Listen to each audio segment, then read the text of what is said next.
Good morning, you guys. I'm going to give you all the opportunity to start getting the notifications.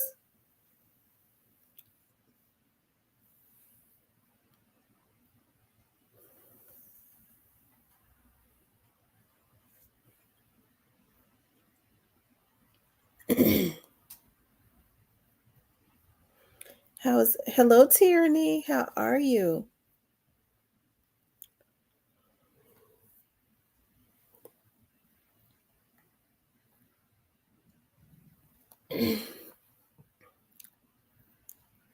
I'm gonna let other people start getting the notifications. I wanted to talk about Young Thug's attorney.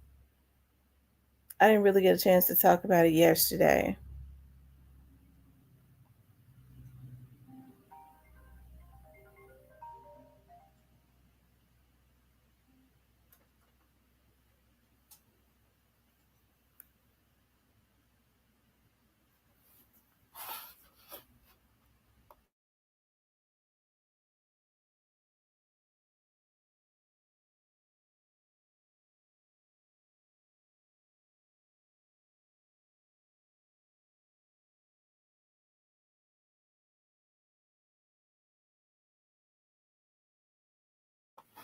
Are you guys doing okay?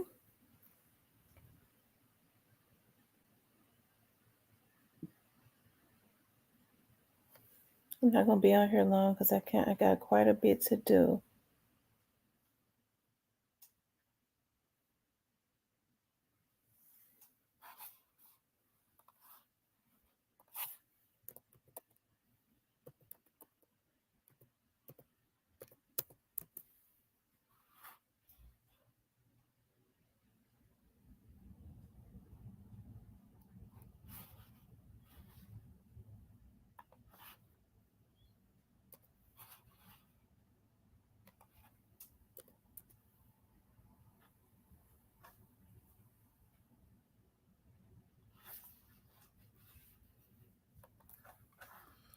I'm gonna let other people start coming in. Okay, hold on.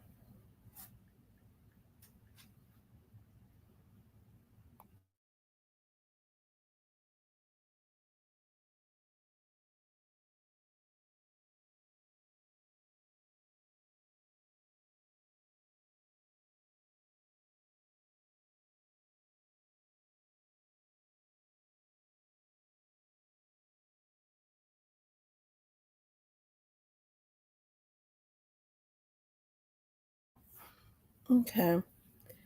All right. I see Tyranny, I see Tamala, and I see your choice towing. I see people starting to slowly come in. I don't think my notifications are not going out like they should, but that's cool too. Um,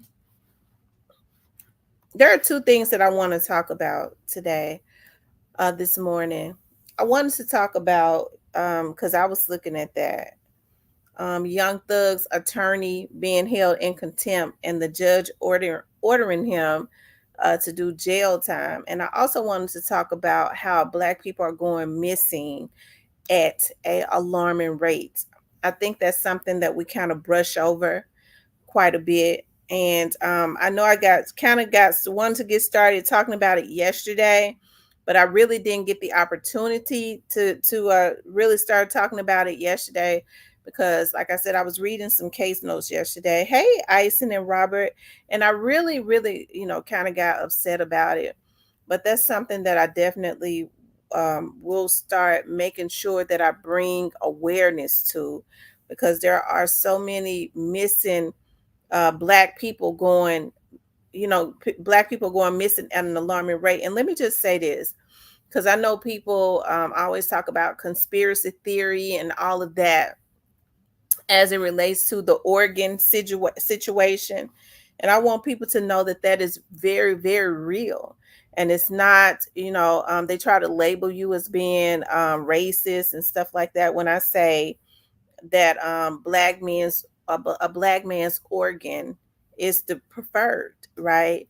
And so it's not coincidental that you see so many black children. First of all, black children, and I'm talking about anybody under 18 going missing. They're going missing at an alarming rate because first of all, Black children are not going to get the media coverage. So it's so much easier for it's so much easier for them to just snatch up Black kids, right? It's easy if a Black man goes missing for them to say, well, maybe he was into something, he started another family, he might have been into selling drugs, stuff like that. It's easy for our community to be labeled, right? The news media may do a 30-second stint on it, especially when our children go missing. And then that's it. And they'll say, well, we covered it. Who's going to remember something from 30 seconds? And then they may not even speak on it again until the anniversary of the child being missing, right? When there is definitely something going on. And I need for people in our community, we keep our minds and stuff so boggled up on things that really don't make no difference. A bunch of garbage that we're allowing issues as real as this to we just kind of brushing over it, and it is affecting us directly, because if we don't get a hold of it and demand that something is done, it will be at our front door. It's easy to say, oh well, I hate that for that child or whatever, whereas if we do not start demanding some type of answers and something being done, and equality as it relates to Black children going missing, as they were doing Natalie Hollowell, that a white girl that went missing over in Aruba, and the national media talked about it consistently until some people were arrested, and she didn't even go missing from in the United States, right? She went over to another country and went missing. But we cannot get that for our children, right? Thank you, Althea, for becoming a new member. For some reason, we cannot get that type of equality for our children. Now, this is something that I always had a passion for, and I'm talking about it now and just getting it out of the way. And we're going to talk about Thug's Lawyer. It's something that I had a passion for. I started doing this in like 2014, bringing awareness when I first got my TV show on Comcast to missing girls, because during that time there was something going on in St. Louis. There was a trafficking hub in St. Louis, and I had mothers and stuff from St. Louis coming to Memphis in record numbers to be on my TV show, even though my TV show was not reaching in St. Louis at that time. It was just around the Memphis, Arkansas, and Mississippi area, because they were desperate. They wanted to put out there that the St. Louis News was not covering their girls going missing, and they were all going missing in close proximity. Okay, they were all similar in size and color, skin tone, weight, and all of that. They were all similar, and it was all around the same neighborhoods, and they were not getting the coverage. And so their parents and stuff was desperate. And so we later on found out that there was a human trafficking hub around the St. Louis, East St. Louis, Illinois area, which is right over the bridge, and black girls were getting snatched up. Okay. And hey, I believe St. Louis Police Department was some kind of way involved too, because you have to understand the reason these rings and stuff are enabled as they are is because there are people. I've always said there's bad apples in every bunch.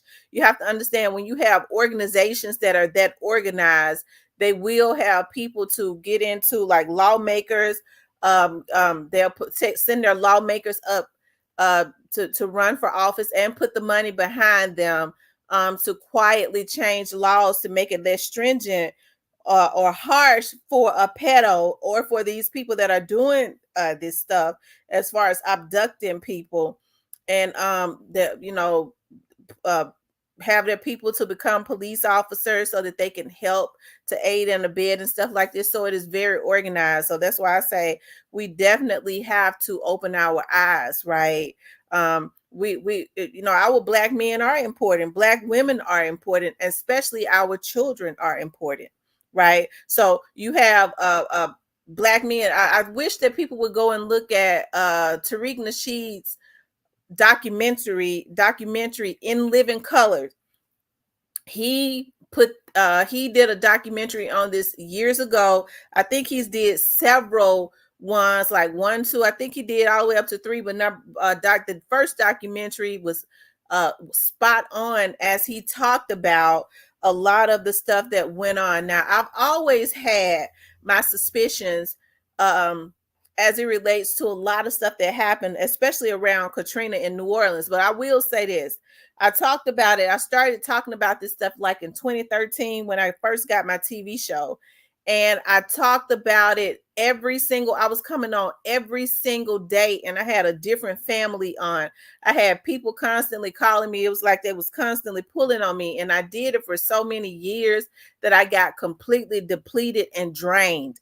As you all can see, like the couple years that I've been talking about the Young Dogs case, I really have not talked about missing persons a whole lot, and that's because I got totally depleted from years of doing it. I understand. I feel like sometimes, people have passed on, okay, and there's, their spirits are pulling on you, and their parents' spirits are pulling on you because they feel like this is the person that has a vehicle to help me to get out what has happened, to my child, right? um Oftentimes a lot of them had passed on, trying to reach out to the police departments. Some of them were not especially as forthcoming. Oh, a lot of them, if they had been missing for quite a few years, they just completely neglected the case, didn't even have files on it. That's why I say this situation is very organized, and it's happening right in our community and has been happening. And that's why I said we have bigger fish to fry than to be consistently going at each other when they've been doing this to our people and to our children, right? And I know this type of stuff may not get a whole lot of views, but I feel like I've gotten my second wind, and it's so much garbage that is put up on social media. People feel like going back and forth with each other is what's going to get them views and stuff. Hey, I would rather use my platforms for something that I know is truly going to help the advancement uh, of our community, number one, and number two, to help to keep our community safe, right? Because it's a darn shame how I've always said people take advantage of the Black community not being unified to the point where they're escorting themselves up into our community and just taking our children and selling them into some type of slavery. And it is definitely going on. Okay. It's definitely going on. I started thinking back to when I was working for the police department, and missing persons, unfortunately, was always a division that old heads went to when they were getting ready to retire. They would say, I did my 25, 30 years. I'm tired of this. I'm getting ready. I'm going to retire. I'm in the drop. I'm going to retire in 2 years. So I'm going to missing persons because that's where you go to just ride out your time, right? You don't do anything. They ain't looking for no missing persons. That was always the division that you went to. Hey, to just ride out your time. I did my time. Now it's just time to be gravy, for it to be gravy. And so that's the reason why nobody is getting looked for or found, right? And now the hub, a couple years ago, the hub has now moved into the Memphis, Nashville area, right? And I'm going back to Tariq Nasheed when he did a documentary in living color, and they was talking about during the time that Katrina happened. And according to them, and I paid close attention to a lot of documentaries. I don't know why when Katrina happened in New Orleans, I had an interest. I found out later, especially when I take an interest in something, I go, dog, I don't even know why I have an interest in this. And later on, it seems like years later, stuff started to come out, right? And I go, dog, that's the reasons why God allowed me to have an interest in this. Like, I couldn't understand why I was so interested in seeing how the people were treated, especially when they was at that Superdome, how just a lot of stuff. And so Tariq Nasheed talked about, they was talking about in that documentary in Living Colors, how they were separating a lot of children during the Katrina from their parents, right? A lot of parents didn't even know where their children was. And during that time that documentary was put out, and that's something that they didn't even, put out on the news. I never would have even believed it. A lot of their children was still misplaced, right? A lot of them was still misplaced, which is weird within itself, because why would they ever separate children from their parents, right? Right. And that's why I say children are very vulnerable. So that's one of the reasons why I thought about when I was thinking about that last night, when I believe it was Barbara Bush, when Katrina happened. I think George Bush, the son, the drunk, the one that was the drunk, he was still the president when Katrina happened. And I remember Barbara Bush when they were at the Superdome, and she's always been so insensitive, set up there when the news people had the cameras in her face. And she said, now we looking at how people were crying and how they was packed on top of each other in the Superdome. People were dying. They didn't have water. People didn't have the medicine. They was being laid out on the curb, having to leave. Their people were dying. It was hot and all of that. And she sat there and she stood there and said on national media, "Oh, some of these people are living better than they've ever lived." How insensitive could that old bat be? So that's one of the reasons why when they were sitting up talking about you, it was all up and down my timeline. My cousin with his stupid ass was posting, because he had friends, that love Barbara Bush in them. I guess he wanted to fit in.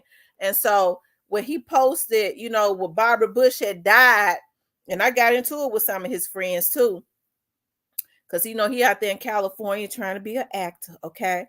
And talking about, oh, Barbara Bush and all the things she had supposedly done. The only thing I could think about was how the people of Katrina had, the conditions when they was in that Superdome, seeing how they were packed on top of each other like sardines, people dying because they couldn't get their medication, laying all out, all of those bodies like that. And that old bat gonna sit up and talk about um these people, some of these people are living better than they have ever lived, and they sitting up talking about Barbara Bush is dead. And maybe I was wrong. I said I don't give a damn. I told my cousin, I don't even know why you posted this. I don't give a damn about Barbara Bush being dead. She should have been dead. Okay. So maybe I was wrong for saying it, but that's just how I felt, because I had just that in my mind. It kind of took the breath away of her drunk son, even him being a drunk. When his mother said that, the way he looked at her, it was kind of surprising to him, right? But you have to understand, like, a lot of stuff, when you start doing your research, and I'm like a research junkie, I'm pretty deep. I just don't get on here and get as deep as I could, because I know a lot of people ain't ready for it, okay?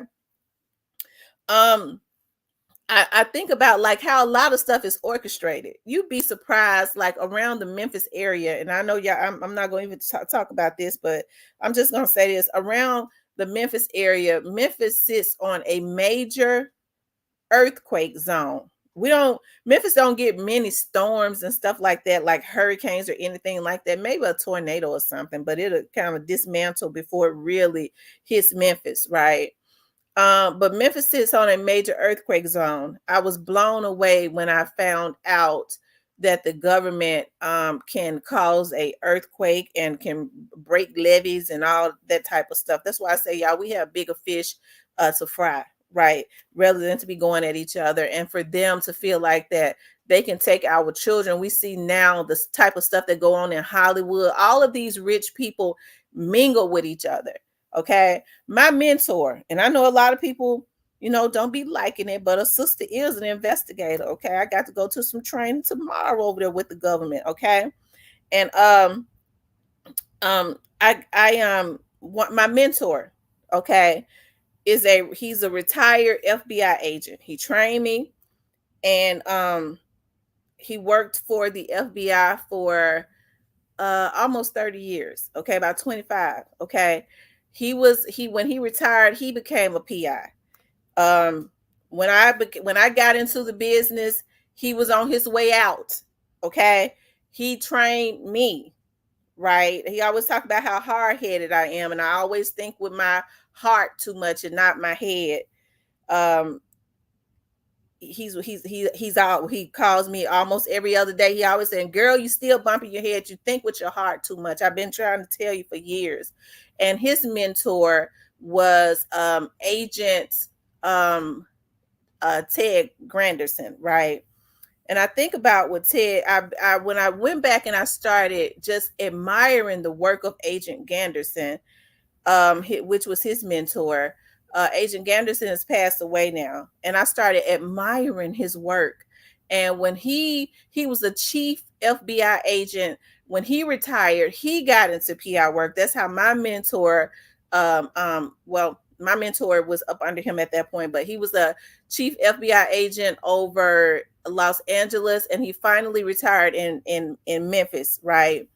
And when Chief Ganderson had retired, Chief Ganderson got into investigating because he already knew where the bones lied. He got into investigating in the 80s these rings as it relates to these presidents, as it relates to what was going on with children. And Agent Ganderson, because he had been a chief agent for the FBI, because he had been an FBI agent, he already knew what was going on. So that is kind of what he had specialized in, right? And he started bringing attention to it. There's a lot of stuff happened to Agent Ganderson because he died of poisoning. He didn't die of it's a lot of stuff. It's a lot of stuff because he knew where the bones were, right? Buried. But this stuff has been going on for a very long time. And a lot of these rich people, especially in Hollywood and stuff, the stuff that they have been doing to children, right? So when a lot of this stuff starts to get exposed, they kind of move more towards just doing it to Black children, okay? And they start moving more towards doing it to Black children because because they already know that Black children are not going to get the exposure that a white child would get. They already know we're not united. So it's easy to come into our community and hijack anything to include our life, our health, and our children. And we ain't gonna do a damn thing but try to worry about who got one more Vienna sausage than the other. We're gonna kill her because she got one more Vienna sausage. They know we messed up, okay? So, anyways, I wanted to talk about that. That's something for us to think about, y'all. I was looking at the FBI numbers. I got to go to some training tomorrow because of some stuff that I'm getting ready to get into. I've been stressed. Every time I get ready to start doing something new, that's why I haven't been on here a whole lot. I started getting stressed out because whenever I go into new territory, I start getting real stressed. But I want to show y'all this right here, okay? Because I pulled this up. Uh, I think I pulled up the wrong thing. Hold on. That's something else I was looking at. Somebody asked me to kind of look at right quick. Let me see if I can. This is it right here. Now we see all of these people and stuff, right? We see all of these children. And I want y'all to listen to me. Hello everyone that just came in that I didn't see. I want you all to listen to me very closely. If y'all don't ever listen to anything else, I want you all to listen to me. They're snatching up our kids, and they're snatching up our kids for more reasons than one. Okay? It's not a coincidence that they, put out stuff into the atmosphere and they want Black men to be taking each other out. It's not coincidental, okay? Because we don't really know what they're doing when they take you to the funeral home and they do your autopsy and stuff. These are young Black men who organs are healthy and strong. Okay, I'm telling you that right now. I don't give a damn about. Well, I didn't tell them that they could have my organ. I want them to do this. You don't know what they do when you're dead, and your folks don't either, because you're not in there. Y'all, we got bigger fish to fry. Okay, we have bigger fish to fry. That's one of the reasons why I can't stomach entertaining stuff anymore. I'm just filing charges on you niggas that come for me. I already been doing it, but I'm gonna go harder on you. And I don't even like having people sent to jail because if I was dirty, y'all know how much information people send me about folks on here. I was trying to figure out something about somebody not too long ago, and I was like, dog, hey, I have other things going on, but I figured out. My lawyer was like, we'll walk it down. Now he didn't even have to walk it down because somebody sent it to me along with a whole lot of other stuff. I was like, dog, you know what? I ain't trying to put out stuff about people's family because I'm not evil like that. Okay. I understand what the real issues are, and I can't get on here and get off of my high horse and throw slop with a bunch of damn bitches and whores, okay, for views. I can't do that. I just can't do it. And I see so many people use their platforms irresponsibly when stuff like this is what's really supposed to be promoted. That's why people look at our community as somewhat of a sideshow freak. I say this, and I've been saying it. If we show some unity, you wouldn't see racist police officers or whoever, whether it's racist or black other police officers, gunning down innocent black men. Because see, I'm gonna tell y'all something right now. I don't have no issue with a police officer protecting himself. Hell, that's a damn human being. But I do have issues with innocent black men and any person of any race being gunned down just because a police officer is mad or scared, right? Now, if that person is a threat to that police officer's life, you start reaching for their guns and stuff like that, they got a right to pop your ass in the head, okay? Not you. But I'm talking about the ones that are innocent, okay? But if that we showed some unity and people see that we would unite like the Asian community and all of that, all these other communities, you wouldn't see that because they would know that there's going to be some issues. If we truly had a strong Malcolm X that could call order, not to just unite and go and knock out windows and stuff. We're going to go loot, pulling drink machines and stuff all out of businesses. We this is in the name of them killing us. Y'all, it's something wrong with our folks. Okay, straight up, some of them are mental. Okay, but that's not being proactive. That's acting a damn fool. But I'm talking about truly having a leader like Malcolm X, okay, and a Dr. King, but especially Malcolm X that stands in front and call order. You're not going to be out of order, but whatever you do to us, we're going to be proactive. That's what we're going to do, okay? Your business is going to go broke. We ain't going to spend no money. They can't kill us all, okay? We're going to keep the black dollars in our community. That would kill a whole lot of stuff right there. I got to go get me a Gucci because, you know, I wear a Gucci belt. But you living in the projects, though. What kind of sense that make? You sitting up with $100,000 car. Yeah, I got a Bentley, and your roof need to be fixed. And so that's why I say our people, we have bigger issues. Like, we don't let our money, we spend more money than anybody else. Money is power. If money is power, how come we ain't got no power? Okay, it's because we don't have any unity. If we pull back our dollars, that would shut down really basically everything in the United States. And then we could demand some stuff, but we can't even do that. If we pull back our dollar, if we raise up another Malcolm X, they're gonna be getting all the women's this. Okay, they worried about somebody, the women looking at them. We're gonna take that nigga out, even though it is helping our community. And so that's why I say our mindset have to change. And so while we're sitting fighting with each other, they're taking our children and snatching our children up, putting them on planes and sending them to other countries. A lot of these folks who have not seen their children in years, that have declared them unalive, their kids are not unalived. They've just been snatched up and sent to other countries where it is legal to marry a child. Okay? And these folks have folks have millions and millions of dollars. And what I can't understand is the reasons why I say there has to be some repercussions for these niggas, that especially these damn black ass men that think that they are going to help to destroy the black community. That nigga gonna have to go missing. That's it. That's all. It ain't no reason for a black man to be working in a human trafficking ring and they done set their asses up on YouTube. It ain't no reason for that. I see folks get on here all day, every day I'm gonna expose them. Yeah, I'm exposing them. Bitch, you ain't exposing the right thing. How come you ain't talking about these folks that are involved in these trafficking rings, nigga? Since you want to expose somebody, expose that, because that's what's important. And so all of this stuff is happening, and we let the news passively play a 15 to 30-second stint on our children that are gone missing. A 5-year-old that's missing, supposed to be played on the news every time the news come on. You know, they said something about little Tiara.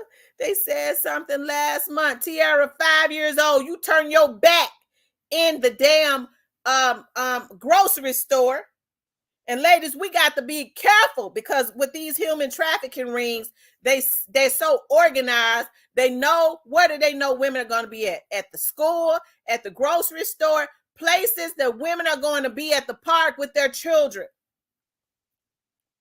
Okay, so they sit out in their cars and vans and stuff in the malls and stuff, and they wait for a mother that's got about 4 or 5 kids to go and walk into a grocery store. Oh, okay, we looking for a 3-year-old because this freak want a 3-year-old. We get about first of all, the black folks ain't gonna get no 200 grand. They subcontracted.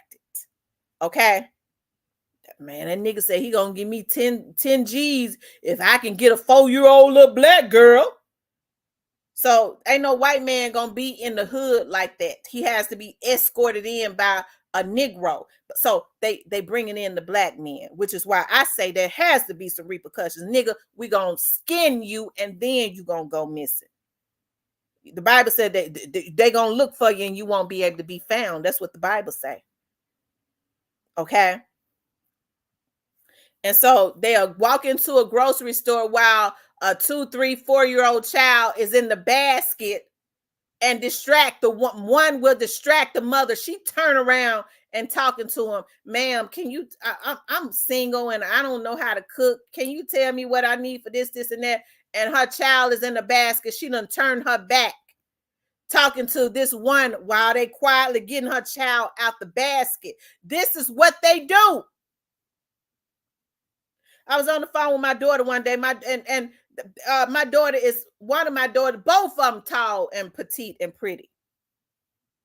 Okay. So I was on the phone with my daughter one day, and she was walking into the grocery store, and the next thing I know, I hear this man talking to her, and he kept talking to her, and she was nice, okay, but every time she would try to turn her back, I know she was pretty, but she said, "Mama, that man was in his car, and he was standing at that. He was in his car, and then I saw him." She said, I happened to see him when he jumped out and ran back into the grocery store, right?" I said, cut off the conversation with him, because he was just being too pushy. When he asks you something, don't say nothing. And if he constantly follows you around that damn grocery store, go over to the security guard and ask him to watch you to your car and leave them damn groceries up in there. But this is the type of stuff that happened, and we have black men that participate in this, and then jump on YouTube and stuff. Yeah, I'm getting money.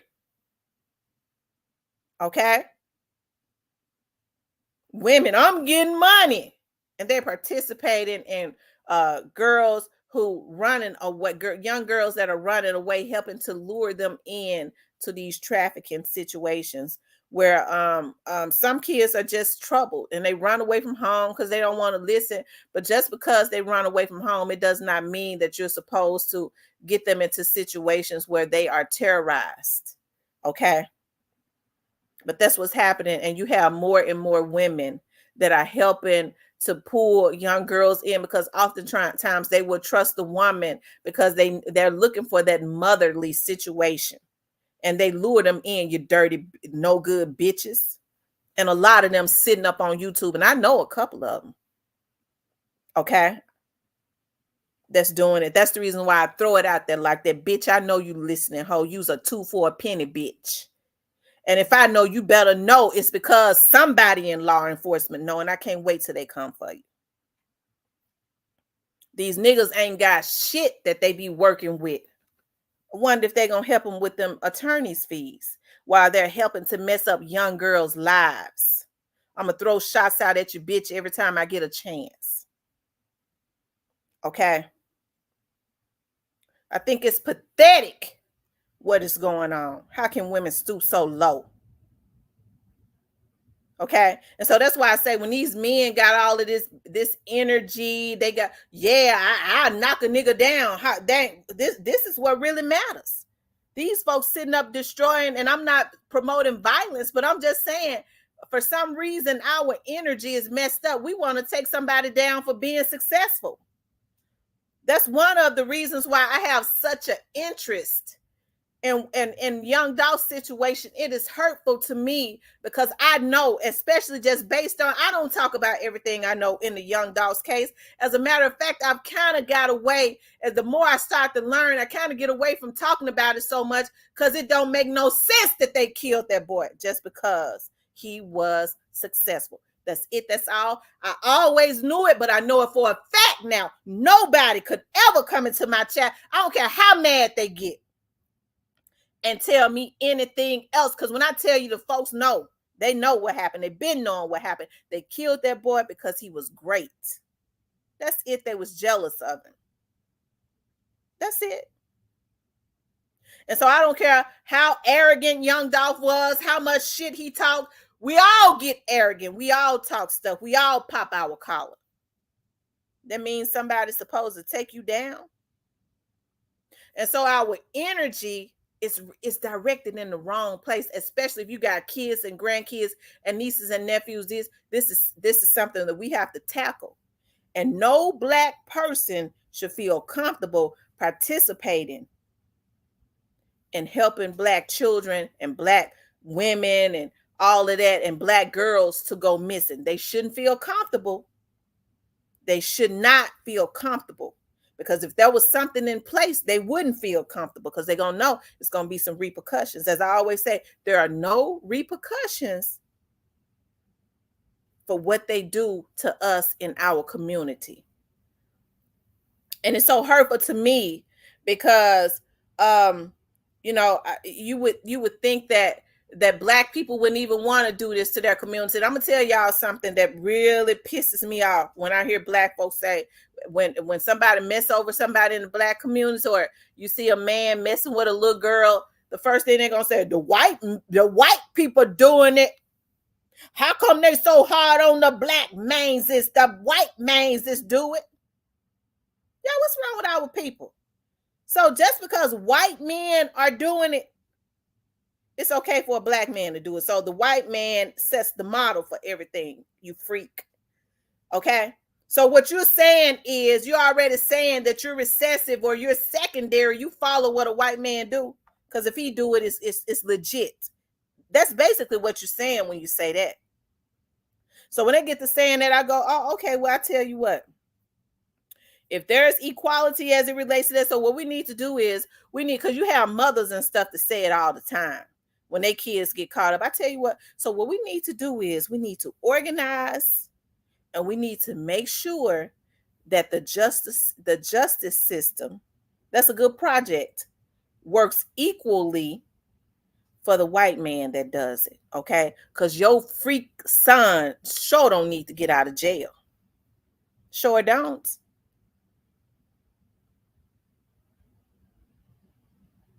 But this stuff is happening to our children. Be very cognizant. Y'all gonna have to start calling people out. It's not okay to get up on YouTube and help these men to try and lure children. It's not okay. As a woman, it's not okay. Why would you? Most women have children, and if you don't have kids, you got kids in your family. Why would you ever want to be a predator to a child or a young girl? Why would you ever want to be a predator to another woman, even if she is an adult? Y'all, these women have gotten so vicious that they have started nice looking grown women. That's why you have to be careful about who you have in your space. They'll get you to a party and help you to get they'll they'll put something in your stuff. The next thing you know, you out, and they've already had tricks to pay while you out to come and take advantage of you. That's what these women are doing. And then they'll sit up and talk about how much money that they're getting. I was talking to one of my friends, and we talk about this all the time. And one thing for sure, I might have been extremely naive when I started working for the police department, but I was always in tune. I talked to y'all about how my grandmother had always just had me fearful of everything. I don't drink no nothing and leave it, not even around my family. I'm throwing it away. I ain't taking no drinks from nobody. I've never let a guy buy me a drink. I've never really went out, but you're not gonna buy me a drink and bring it to me and think I'm a drink and I don't want it. I don't want it. But I was talking to one. He always talk about this. He said, when you started working in felony response, you were so naive, and he said, and you had such an innocence about you. He said all the investigators back there already knew that. So if that was intriguing to them that you was a young girl and you had all of that innocence, but I always carried myself like a lady, right? And so he was telling me about another girl who had worked for the department. And I won't say what area that she worked in, because she was not a police officer, but she worked in the police department. And he said when she used to come and be sitting up there with you, I actually thought she was sitting in there with me because I worked in there with all men. So I thought that she was wanting to come and sit in there with me so that she could be intertwining and flirting with those investigators that worked in my office. And so we would go, like we would go shopping and stuff. And she always had a whole lot of money. And he said, as I got to know you, I was like, dog, I bet Tam don't know what this girl is doing. And I started feeling like when I started feeling an energy that's pushing me back, I would go, dog, she got a nice house and she making good money, but I had started getting to a point. I was like, I don't want to go to the games because we was working for the PD. So you working for the PD, you don't pay to get into the Grizzlies games. Shit, we just show our badge and walk in, you know. And so I was like, dog, I don't wanna go, hang out. It was just something that started pushing me back. And so it was years later, we talk about this. He said, I was so glad when you started to pull it back from her. I didn't know that she was having orgies with those police officers, with those investigators. And the thing about it was, he said if you had known like the lust, because he was working back there with him, he was an investigator. The lust that they have, you talking about your innocence and stuff, they thought that you might have been on the same thing that she was on because you was kind of hanging with her. So what she started doing was trying to hang with me because she was going to hotels and having orgies with him. So I guess she gonna try to lure me in or something, but she never got to that point because I started pulling back. I didn't even know that she was doing it. I was like, dog, I did not know that. I absolutely didn't know that was going on, else I never would have been fooling with her to begin with. But that's how you have to be very meticulous about who you deal with. And it's women that do stuff like that. Okay, all the investigators that had me, now they over here lusting over Tamara. So if I can get Tamara in, shit, I can get some more investigators to get involved because they already want to screw it. You see what I'm talking about? And women are so damaged that they setting young women up like that. Oh, we friends, we just going out and having fun. They done put something in your damn drink or something. That's why I say you have to always follow your first mind. I don't know what, like I don't know. I just started feeling a hesitation. Girl, let's go to the game. I started saying, no, I don't want to go to the game. You want to go hang out at the mall? No, I don't want to hang out at the mall no more. I'm good. Because I never hung out anyways. I guess when I was started talking to her on the phone, I saw that she was a little shysty. I don't deal with shysty folks, okay? It's like, oh, she making all this money, in the department she working, but she sure is shysty. I didn't want that around me, but I sure didn't know what she had going on. And it's women like that now, okay, that work with these guys, and these guys have these women doing that type of stuff. See if you can get a young girl, a young woman who ain't been had, okay, and we probably can make some money off of. All we're gonna do is give us something to knock her out. Okay, that type of stuff is happening right now. That's why I say, y'all, there has to be something put into place. Okay, whereas people can't feel comfortable. Folks are sick, they might do it, but they're sure gonna be looking over their shoulders if they do it. Coming into our community, taking advantage, helping other people to take advantage of our children, snatching our children. When I first started doing these missing person situations, there were young women that like a 7-year-old white child with blonde hair and blue eyes at that time about 10 years ago. Hey, rest in peace, young dog. They was going that if you could snatch up a child like that, because you already know a child like that is going to be a virgin, they was giving you those $250,000 to those human trafficking rings. Okay, children were being shipped off overseas, okay, to be slaves. Well, that was like 10 years ago. I'm sure the stock has gone up. And so now they see how aggressive they are when it comes to white children missing. They're just snatching up black kids because they already know it's not going to be investigated. Most white families, when their children go missing, they have the money to hire private investigators. Okay, they do. Most black families don't. They don't. And so that's why I don't talk about it much. That's why I try and do a one pro bono case a year. That's just one. Well, we have a network of investigators to help a family who has a missing child. You can't hardly even, because it's a lot of hours, a lot of resources and stuff. You can't hardly even get investigators now to do pro bono stuff. You can't. And you can't blame them. I have to beg them. But black people don't really have the money. You can't pay investigators $150, $200 an hour. They ain't got it. And so that's why it's so easy for them to snatch up our kids. The police department is supposed to be on it.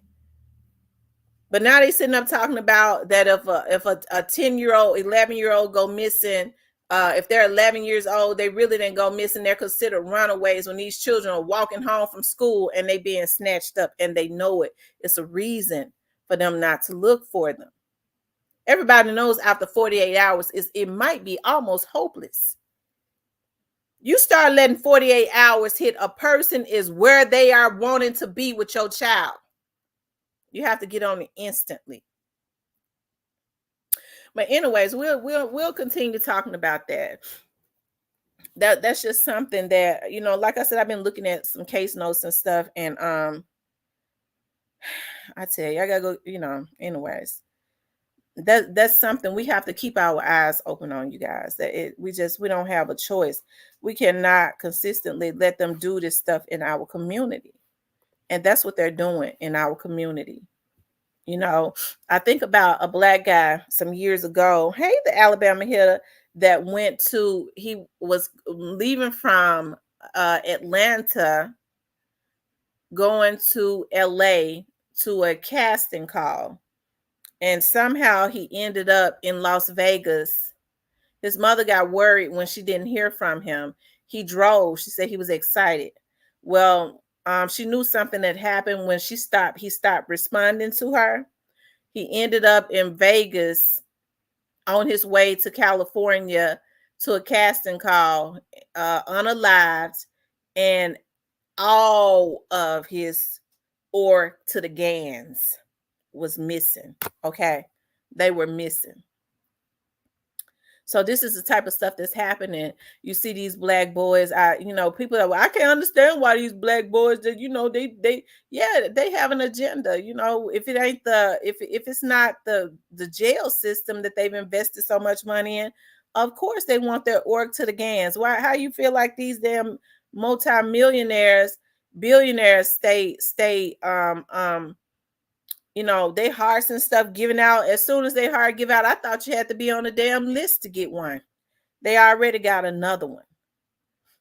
They live to be 100 years old and stuff. And it is because it is in my belief. I'll say this on this part. It is in my belief they're able to do it because so many of these Black children have gone missing. And we already know what's happening when they go missing with that. I'm watching the Young Thug case. Thug don't stand a chance. Yeah, let's talk about the Young Thugs case. Okay, I know. I had to go ahead and get that out. I went longer because I just only want to talk about that for 30 minutes. I get passion when I talk about that. Okay. Now, Young Thug's attorney, y'all, I was tickled. But I had been watching in the very beginning. Now, when Young Thug's case first started going on, I was watching that case, okay? And I know a lot of people are saying that is the judge is crooked and all that. Let me tell y'all something, okay? With the Young Thugs case, I saw the games that they played. They really tried to insult that judge's intelligence. You had another lawyer who ended up, one of the other lawyers in the case ended up getting arrested. The little short guy, the judge was getting ready to send him to jail. Remember, the judge was getting ready to send him to jail because he told him to go buy the people some Subway or something. Then they was doing some of everything. Thug's lawyer, I believe it was him that turned around and gave out the information on the witnesses. Those are the types of games that the defense attorneys play, and then they turn around and try to get Thug some drugs in the give Thug some drugs in the courtroom. So I think the judge is tired. Now I was looking at some of the comments on that they was talking about the judge. I'm getting ready to pull it. They said this is a judge. They said the judge got an earring in his ear. He's got a robe on. He don't have a collar. You know, judges are supposed to have collars. They said he don't have a collar to come up under his robe and ain't got no shirt on.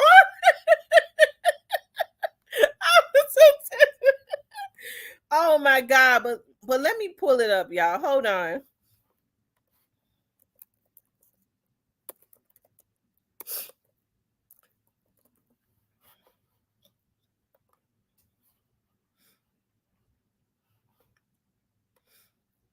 Y'all hold on. Let me see.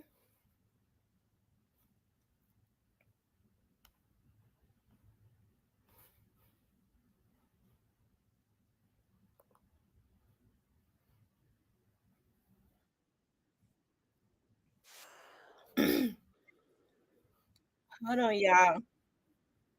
You guys make sure you hit the like button for me, okay? Please like, share, and subscribe.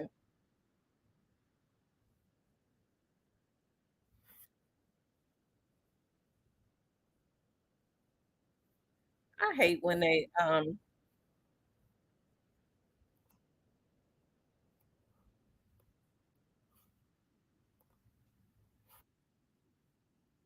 getting yourselves cross purposes at this point in time. Sir, I'm telling you, you are at this point in time. You made some things out of nothing. I think that you're on very precarious ground at this point in time. So I'm telling you at this point in time, he's in custody. We're going to go ahead and start. You can represent Mr. Williams. That's okay. That's fine. I'll take up the other. Okay, I think that's afterwards. Hold on. Let me go back to when it first happened. Hold on. Let me see if I can.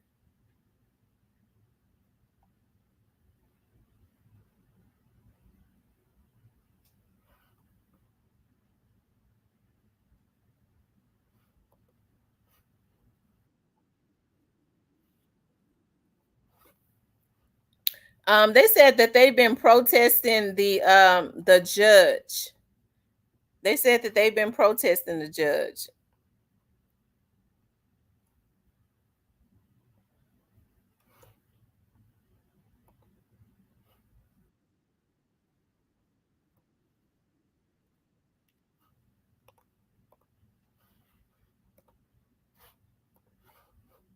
Tossed in jail. The judge presiding over the trial held Brian Steele in contempt of court. This move followed a heated argument over a conversation about some leaked information. Atlanta News First reporter Brittany Ford is live tonight outside the Fulton County Courthouse. And Brittany, wow, what a wild day in court.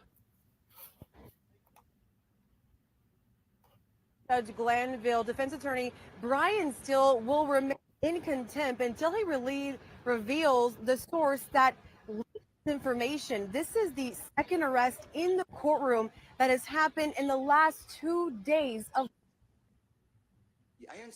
This is Young Thug's defense attorney Brian Steele moments before a correctional officer took him into custody.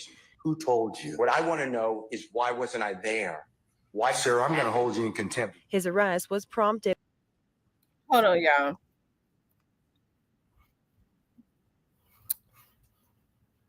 Hold on. I'm trying to find the video. I'm going to go back to it.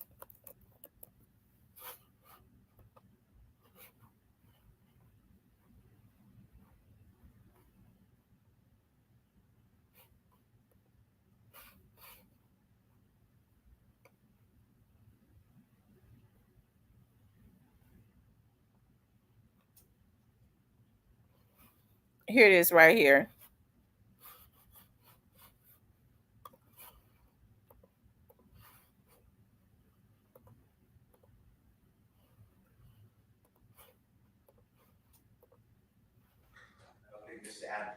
I have a.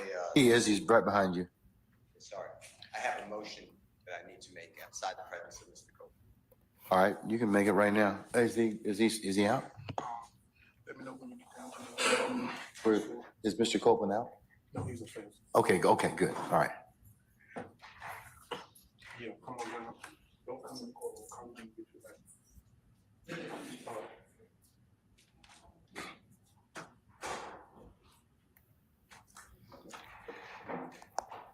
I'm gonna tell y'all what I think about it after we look at this. Thank you. Go ahead. The way I understand my constitutional obligations, pursuant to the 6th and 14th Amendments of the United States Constitution, the corresponding sections of the Georgia Constitution, I'm required to make a full and complete statement to the court. For the record, and if God forbid this goes up on appeal for the appellate courts or another tribunal, commission, or administrative body, I was told based upon information and belief that when we arrived at 8:30, 9 o'clock today, we did not come into your courtroom until almost 11:30. And what I found out just recently, this is not waived, is that supposedly in chambers, this honorable court reporter at times, honorable court at times, district attorney or district attorneys from the DA's office, as well as investigators, sheriff deputies, Mr. Copeland and his counsel met together. None of the defense team, to my knowledge, was aware that this was going on. It was told, based upon information belief, that it was told to the district attorneys that Mr. Copeland intended to plead the Fifth Amendment. Then I was told, based upon information belief, that Adrian Love, the lawyer for Mr. Copeland, and this court were together, and Ms. Love made representations that John Melnick supposedly spoke with some attorneys for the accused and wrote an email to Ms. Love, to Adrian Love, stating that Mr. Melnick does not represent the witness, and that Mr. Melnick wrote an email saying F you, and then somehow that email was CC'd to me. That never. Mr. Steele, can I interrupt you just a second? I'm kind of disturbed because that's ex parte. All that was an ex parte conversation. How did you find out about any of that? Well, I'm disturbed too. And the reason I'm asking you a question. How did you find out about it? I'm going to answer you the question. Okay. Scuttle, if you look at SCUDDER versus state, which is 298 Georgia, 438, it's Division 2, 782 Southeast 2D 638, 2016.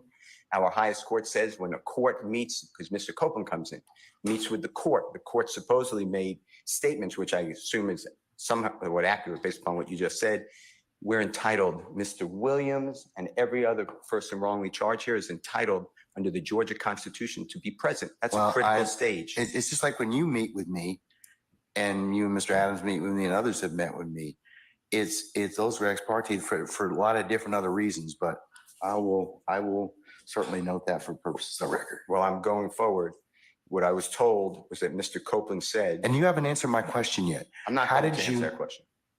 You're not? No, I will not answer that question. Why will you not answer that question? Because I want to make sure that what I say is accurate, and I'm not trying to get anybody else. I'm asking you, how did you get this information? I'm not telling the court. What I'm saying is based upon information. Okay, well, listen, if you don't tell me how you got this information, then you and I are going to have some problems. We can have this. I have problems right now. Okay, I know. Look, I don't want to know about your problems. Okay, at this point in time, all I'm asking you at this point in time is, how did you come upon this information?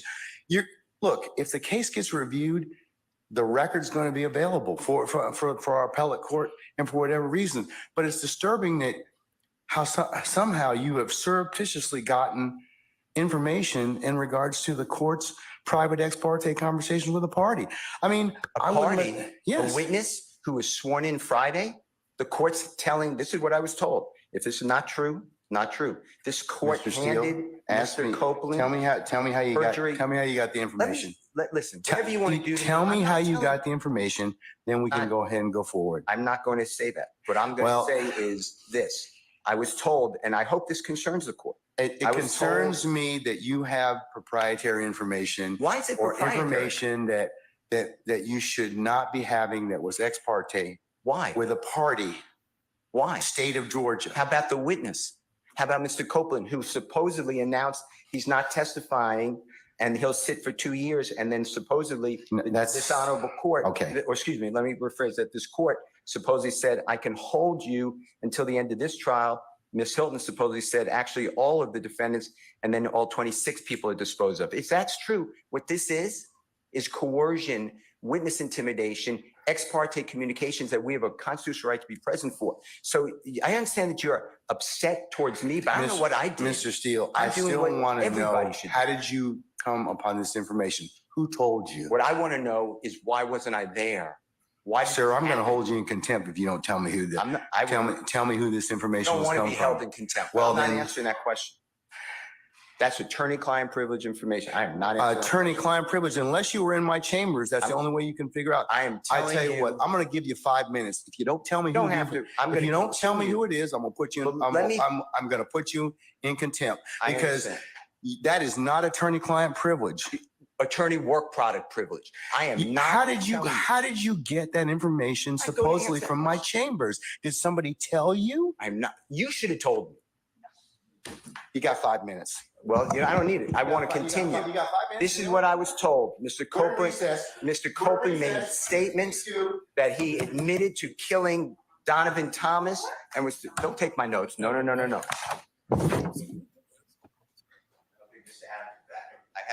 He's right behind you. Okay, so that was so what do you all think of that? Do you all think that he was being, I guess, I don't know, is he insubordinate as it relates to the judge? Or do you all think that because I've seen, I've peeked in on it. I don't look at it as much as I used to, but I've seen the judge rip into the prosecutors and all of that, before. But do you all think that Thug's attorney was being disrespectful? I think the judge has an issue with the defense based on maybe some things that had happened in the beginning, of the case. I don't know. I definitely feel like he has an issue with, especially that attorney. There was another attorney that was on Thug's case that, hold on.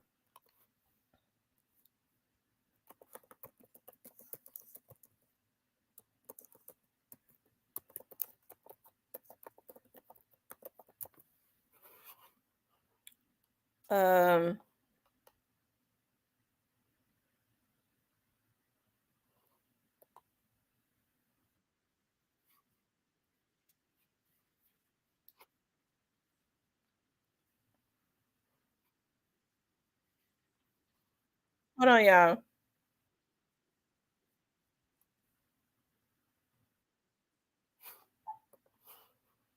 Okay. Let's look at this one. I was looking for that other attorney that was arrested. understand, Judge. You listen and listen. I'll do whatever you want. All right, this is as the judge presiding over this Young Thug lengthy racketeering trial held the musician's attorney in contempt after being confronted about a private conversation reportedly held between the judge, prosecutors, and one of the state's star witnesses. So a very, very interesting moment there as held in contempt and arrested in court, put in custody. So very interesting to say the least. For more on this, let's continue on here on Live Now from Fox and talk about what it means in this case. Bring in right now legal affairs journalist Megan Cuniff. Megan, thank you so much for joining us here on Live Now from Fox. And this feels like a major development, a major deal. Can you kind of sum up what exactly transpired in court today? It does. This has been such a wild trial and so many twists and turns, but this one really takes the cake here because the latest drama had been a star prosecution witness on Friday pled the fifth. Even though he'd been offered immunity, he was refusing to testify. So he was actually jailed for contempt of court. And prosecutors raised a pretty serious allegation, basically saying that they thought this witness's defense attorney was conspiring with not to represent his client, but to help Young Thug and his co-defendants by getting his client not to testify. That was met with a lot of pushback by the attorney himself and the defense in general. And then this morning, after a weekend in jail, the witness was supposed to be back on the stand this morning, and he'd said that he was going to plead the fifth again. There was an unexpected delay in court. Court doesn't usually start on time, but it also doesn't usually start 2.5 hours late.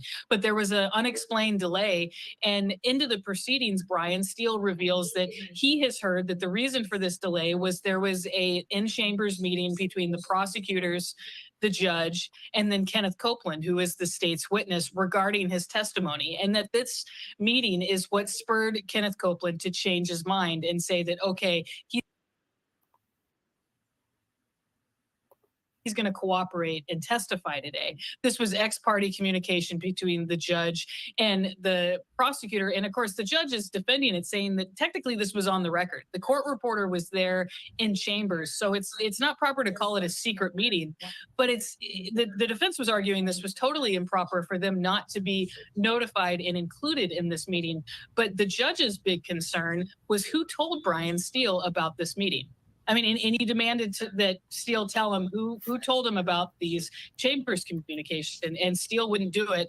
One thing led to another. Now Steele's been held in contempt of court, and right now, as we speak, they're talking about this. Steele is represented by Ashley Merchant, who's actually the lawyer who exposed the Fonnie Willis scandal and the Trump case. That's a whole nother story. Yeah. But it's a question of, is he going to be granted bond or is he going to go to jail tonight?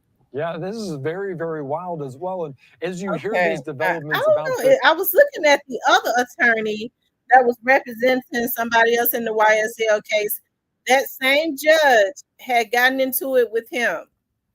That attorney was then arrested for, they said he was arrested in court for using prescription drugs. So I don't know,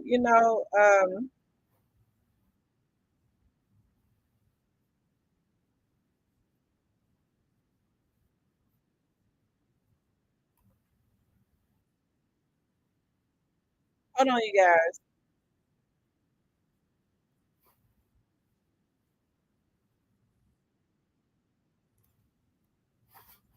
Okay, here it is right here. It's weird.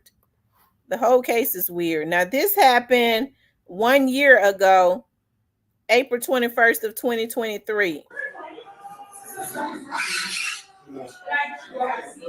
Yelling from a defendant in a back room at the YSL RICO trial in Atlanta.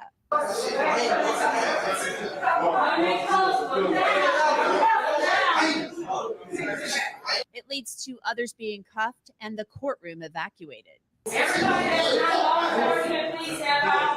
I'm Anjanette Levy, and thanks for joining us here. Joining me to discuss the very latest in That's this case, the attorney. That's the attorney right there that was arrested last year, and he was arrested and accused of using prescription drugs. So he was arrested in court. I mean, it do kind of seem like it's been a freak show. All of the attorneys.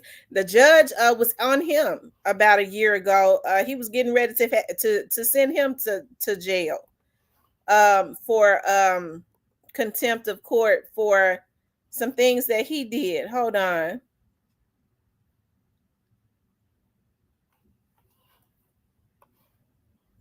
Hold on.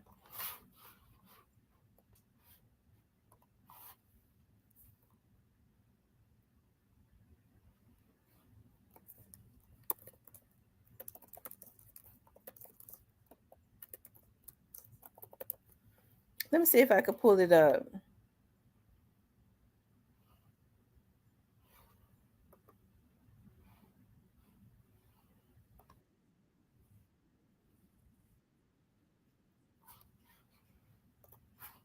So this was from a year ago. I found the video.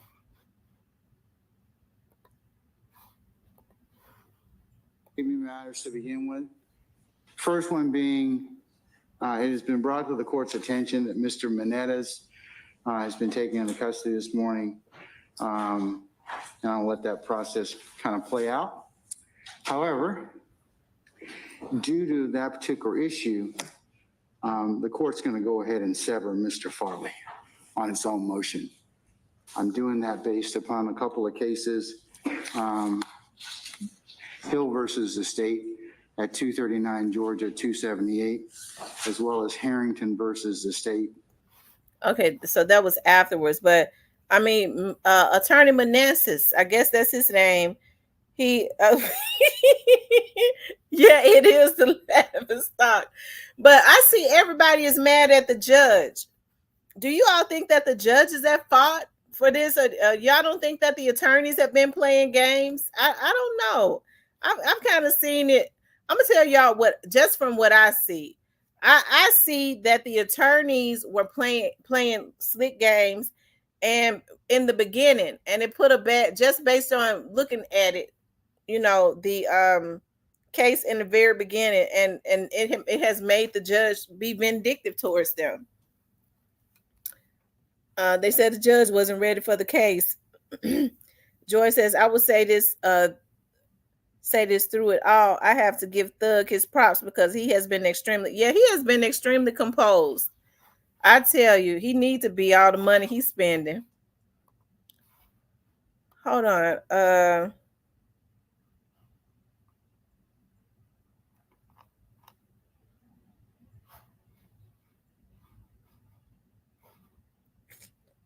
I wish I could find that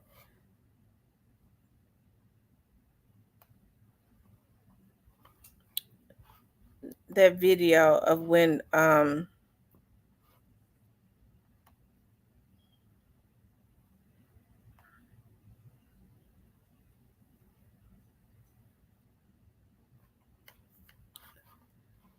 let's see.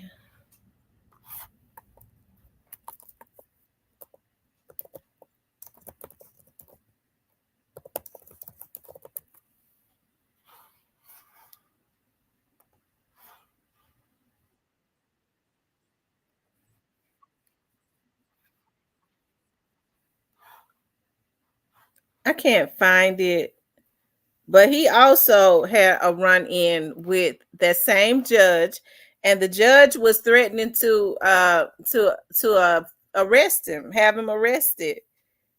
He said that he was being rude in court, and he wanted him to buy lunch for all of the co-worker, all of the attorneys in court.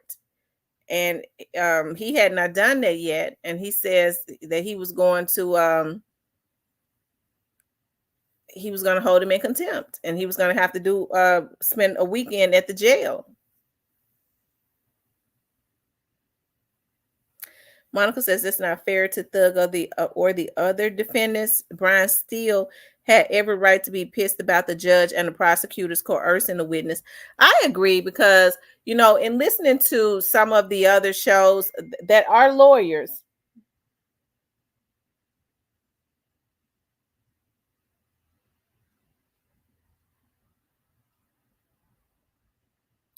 there are lawyers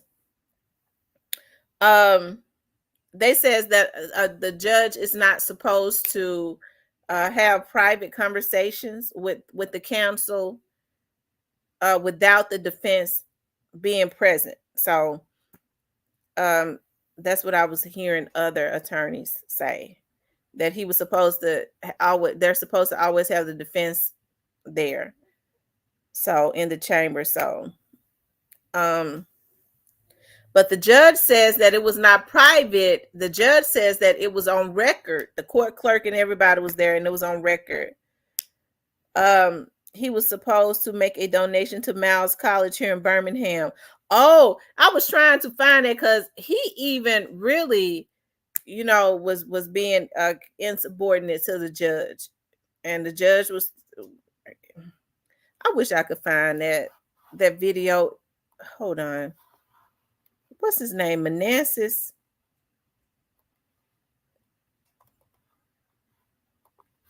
Hold on. Let me see if I can find it.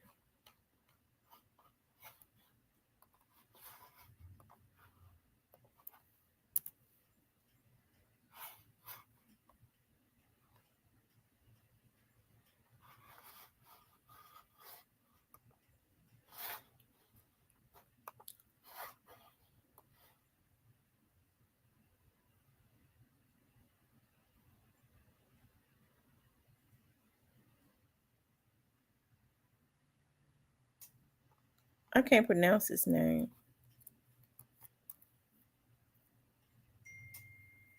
Manetas. That's his name. Manetas.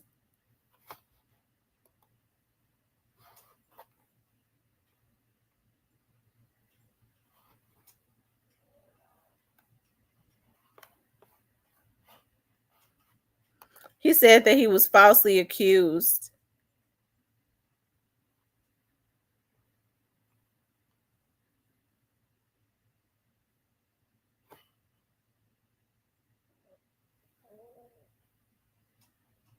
Um,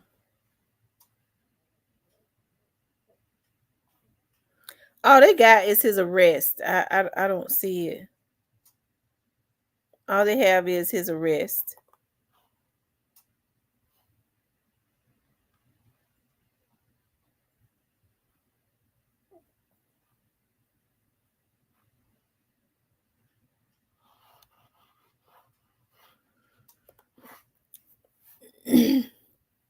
Says, why don't they release the transcript of the meeting wasn't private? If the meeting wasn't private, the lawyer is just as frustrated as the judge. Right? It's been a long case. It's been a long trial. I mean, it has been a very long trial. In my opinion, it don't take away what Thug did, sending out hits. I ain't gonna tell no lies. I believe everything they said Thug did. I believe he did do it. But maybe this is when they finish with him. Maybe he won't, tone him down some. Because I had started seeing and I'm sure that he's got other people helping him. Because I started seeing, other rappers and stuff putting up cash apps, putting his cash app up to donate to his legal fees fund. So I don't know. Still, it's slick as glass. It's obvious. Yeah, I kind of watched. I'm gonna tell y'all something. I'm not saying that what the judge, is doing. I believe the judge has a disdain for the defense, but I think it comes from what happened in the beginning. Still, release the names of those witnesses that was getting threatened and stuff. I do believe that it was him because defense attorneys play games like that all the time. The real I didn't know, learn something every day. In my opinion, it don't take away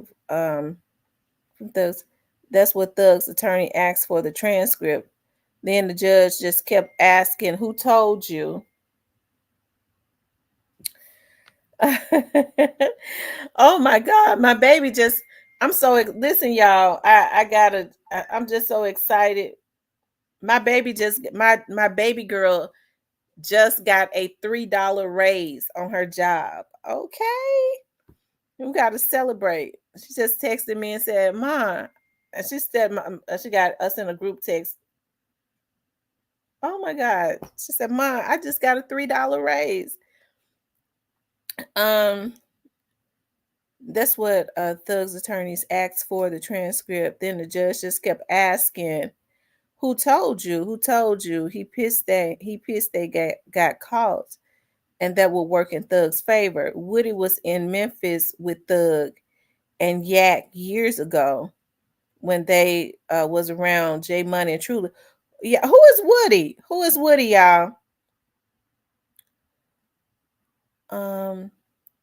Yeah, I'm proud of her. Thug's lawyer Brian Steele stated before he got arrested that Kenneth Copeland, YSL Woody, admitted to killing Donovan Thomas. Nuts.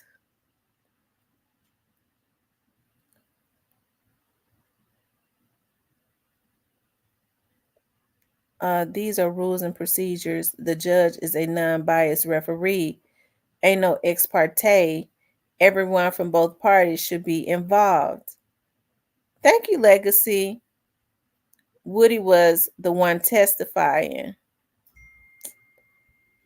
Thank you, Roberta.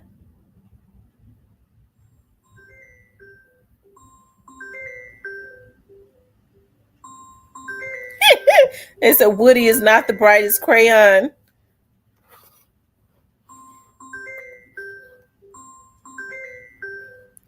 So how many of you all think that the judge is being unfair?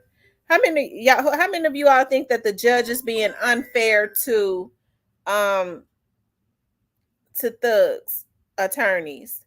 The trial been a mess. Y'all remember when Sko? Hold on, y'all.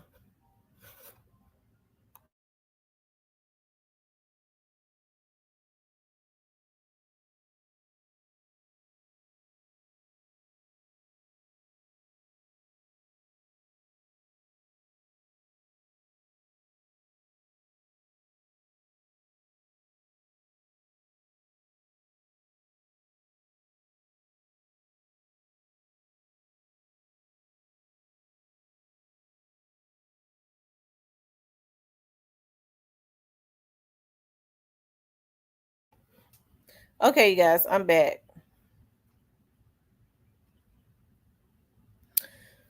Um,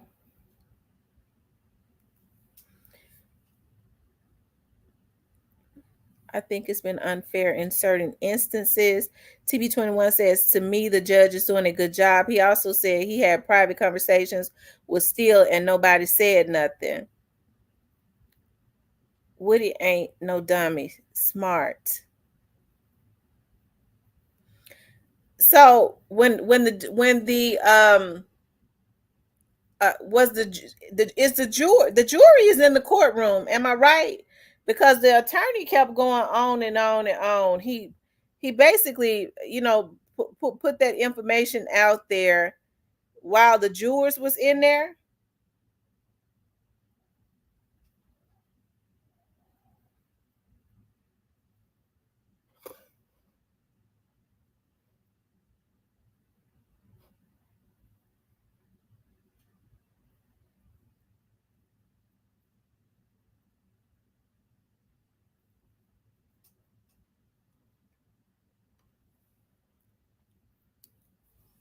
I'm not sure he being unfair, but he seems to believe prosecution. Woody seems to be slower than molasses. He told his lawyer today she fired. He fired his lawyer. um he making it about him, judge worrying about who informed the lawyer instead of following procedure. No, he told the jury to leave. Okay, he told the jury to leave. Woody had already pleaded the fifth. Then after the meeting with the judge and prosecutors, he changed his mind. So they're saying that the judge coerced Woody, the judge and the prosecutors coerced Woody I'm tell y'all something. This is what I believe. I believe that that the target really has always been Thug, and he might not get as much time, but he probably gonna get some time.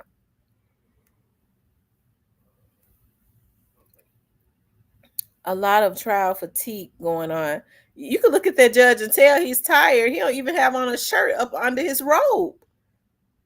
He forgets to take his earring out of his ear, and he don't have on a shirt up under the robe.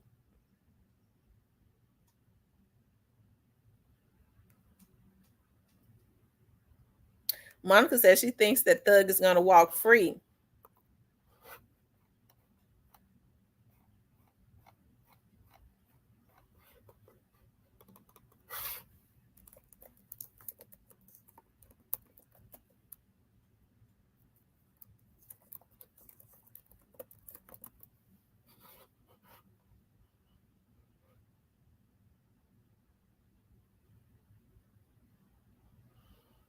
Mm.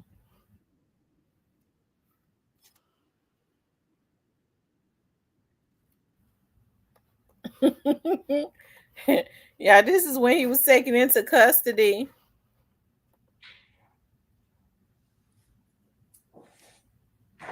Your Honor, would the court afford me one moment to confer with counsel regarding the appropriate remedy in this type of Okay, all right.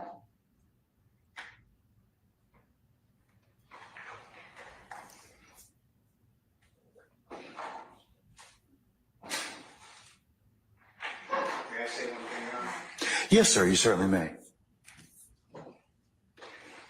Mr. Williams does not wish to go forward without me being here. You are removing me against his will, my will. You're taking away his right to counsel.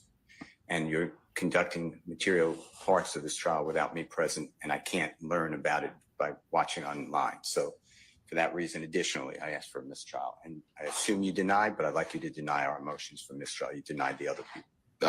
I denied your motion, but I'll. Oh my God, they're really going at each other's necks. Brian still sounds like he's from New York. Hold on. Let me see.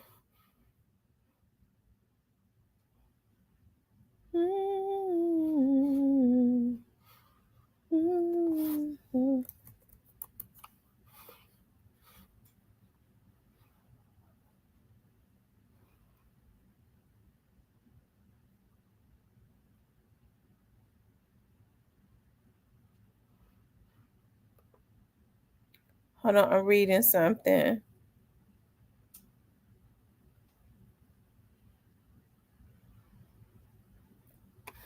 Let me tell y'all something. Thug's lawyer is very smart.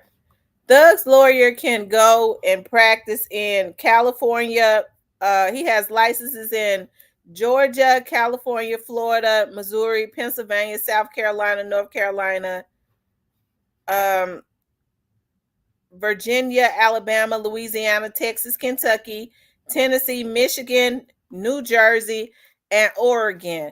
I won't be surprised if I don't start seeing him after a while when all these other indictments drop for some of these rappers on the Young Dolph's case. I'm sure some of the rappers that's got some money, probably he'll be in Memphis. I'm sure he'll be in Memphis. Look up Brian Steak wife, Miss T. Steels.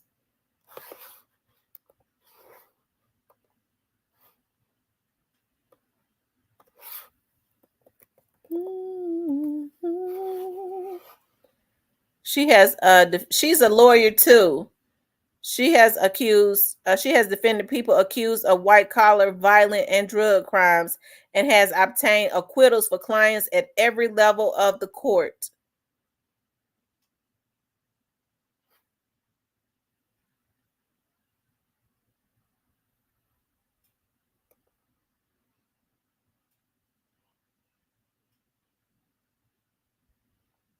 He's being represented by his wife. They're saying that she's going to represent him.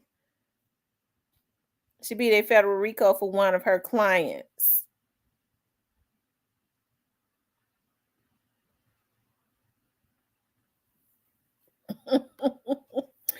I tell you,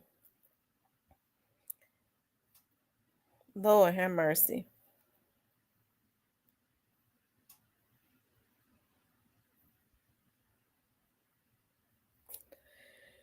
Anyways, it seemed like to me that the judge is tired. I think all of them are fatigued and tired. The case has been a lot of them rappers ain't gonna make it to court. You got that right. I don't know. I bet the energy is so different. It's really bothersome how different the energy is. I'm talking about as it surrounds the Young Dolph's case. It's almost like it's almost it's just it's really weird. Um, it is. It's really weird. Okay, fam. Good to see everyone again. I have a 1 p.m. meeting. Blessings to everyone. Thank you, Miss Roberta, for coming in. Brian Steele is the man in Michigan for state and federal cases. He's got licenses in all of those states. Brian's still making money because laws are different in every state, and I'm sure he probably has to brush himself up. But to obtain licenses in all of those states and stuff, to be able to go into those states, yeah. And this right here is going to definitely take his stock up even more. Greyface says nobody trusted nobody at this point. TB21 says Thug rented a car and sent his folks to kill the guy Nut, so he should walk free.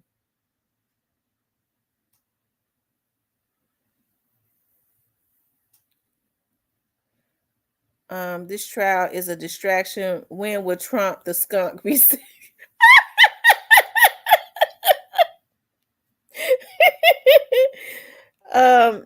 They didn't prove that was in fact the car at the scene. They've been watching Thug since 2014. The evidence not enough for a conviction. Brian still on the verge of losing his bar license. His retainer starts at $150,000 to $500,000. Ooh, that's a lot of money. That's a lot of money. But hey, if you got it, it goes to show that he only represents a certain types of clients. When they set their fees up that high, that means that they only represent a certain client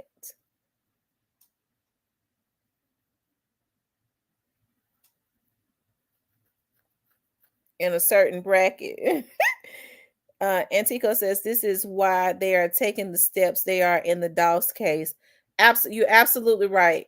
You're absolutely right. Cause see, I'm gonna tell y'all something. I see the games that Thug's attorneys played in the very beginning, and I remember the judge addressing it. I remember him addressing it, saying that they thought he didn't like, and I may not be saying it verbatim, but he addressed them, especially when they was getting phones, they were giving them tablets, they brought some pills in there. He said he did not appreciate them basically trying to play him, and he felt like the defense attorneys were involved because he wasn't like that in the beginning. And so now I think, because you have to think about, in order to be a good attorney like that, you got to be crafty.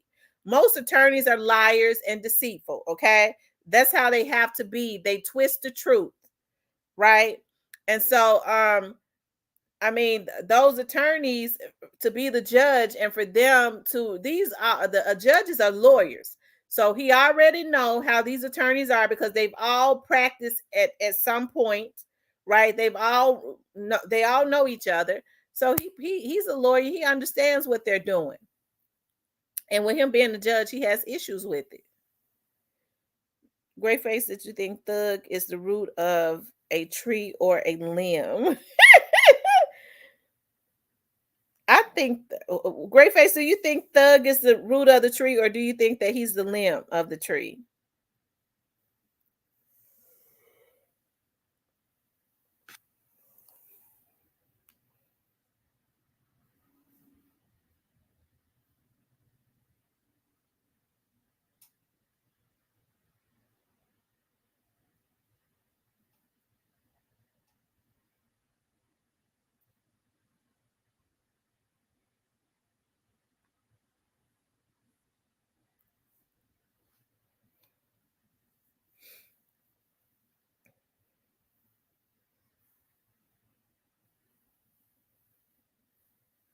Monica said, "Y'all making Thug way more powerful than he really is."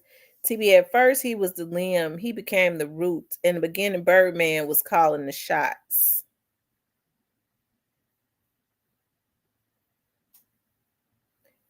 Has Birdman even talked about Young Thug's case?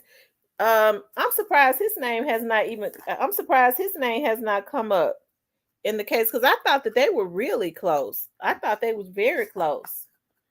Him and Birdman. That's what I thought.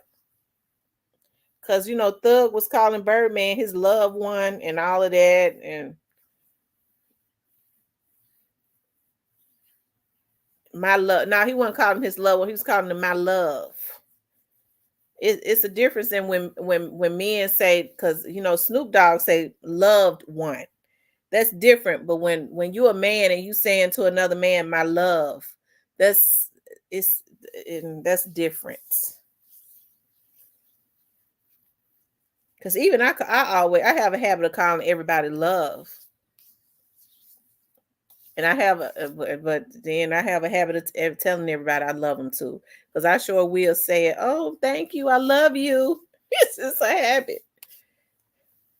But it's kind of different when a man calls another man my love.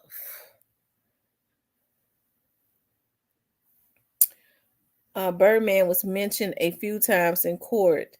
He was mentioned today when Woody identified him in photo. I'm gonna have to go and look at it. Hold on. It's on 11 Alive. Hold on, let me see something.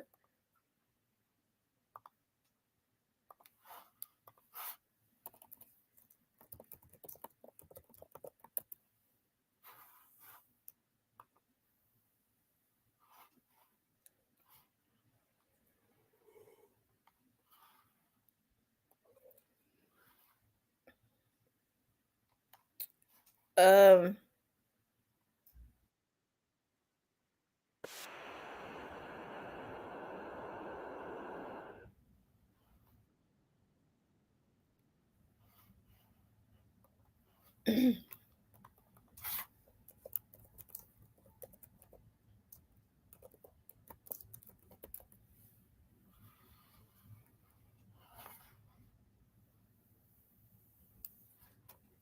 see, I wish I could watch it.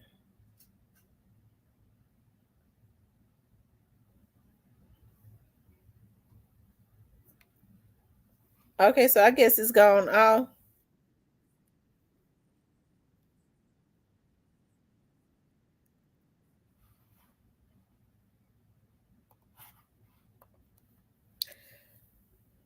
Yeah, that is definitely fruity for men to be calling somebody my love. Because I remember he said that he do consider him being his love and all of that. Mm, I guess that's I don't know how old Thug is, but maybe that's the new stuff. But baby older than me, so I can't imagine. I don't know, but ain't no man got no business calling another man, not unless they are together. My love, my love.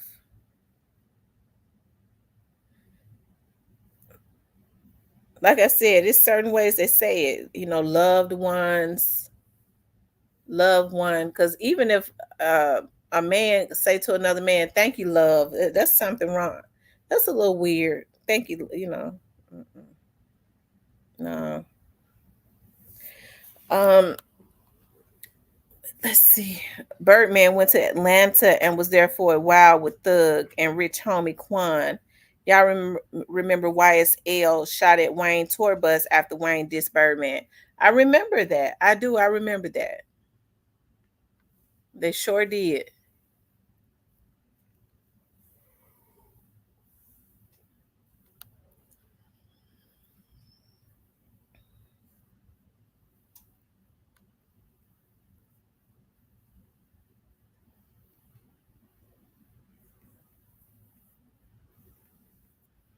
Sure did.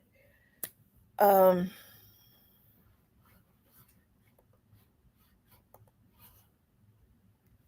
Thug wears dresses. He be all dolled up.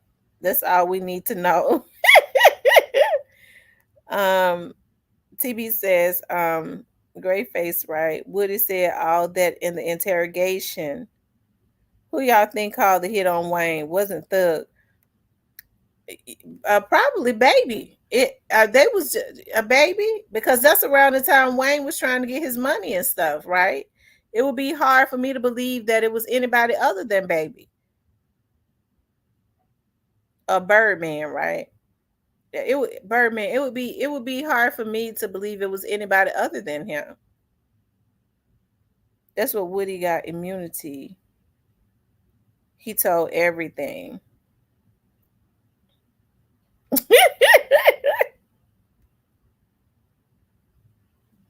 And you know what, Lil Wayne was like? Lil Wayne was like one of my favorite rappers. Like he has a distinctive sound.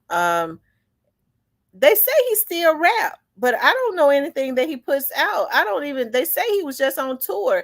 It's something different. Like maybe he's not promoted or something is different. But Lil Wayne had always um been a fire rapper. I'm gonna tell you that. Like I said, he has a distinctive sound, just like Lil Boosie has a distinctive sound. Like Boosie is still, as far as his music, I like Lil Boosie's music. As far as his rap style, just like Snoop Dogg has a distinctive rap sound. Y'all remember when Jay-Z said he called Birdman because Wayne was trying to leave Cash Money? Yeah. Monica J says Woody is slow. He's slower than JoJo Splat.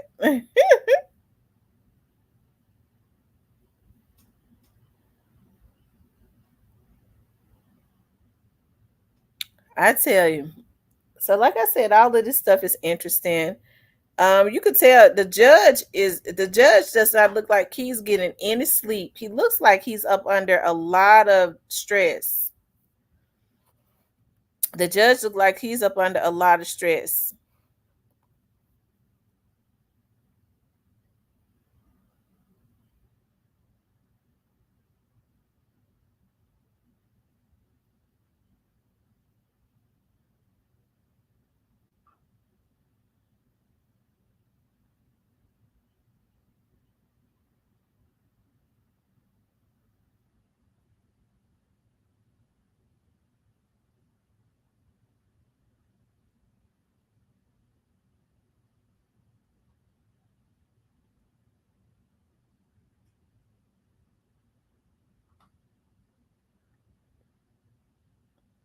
Grandpa says judge trial and lunch should be starting back in a minute. Okay.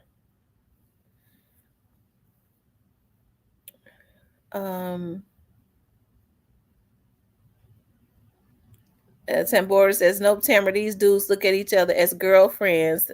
They took self-initiative and took up for their new lover. Yeah, because I've never seen so much hate.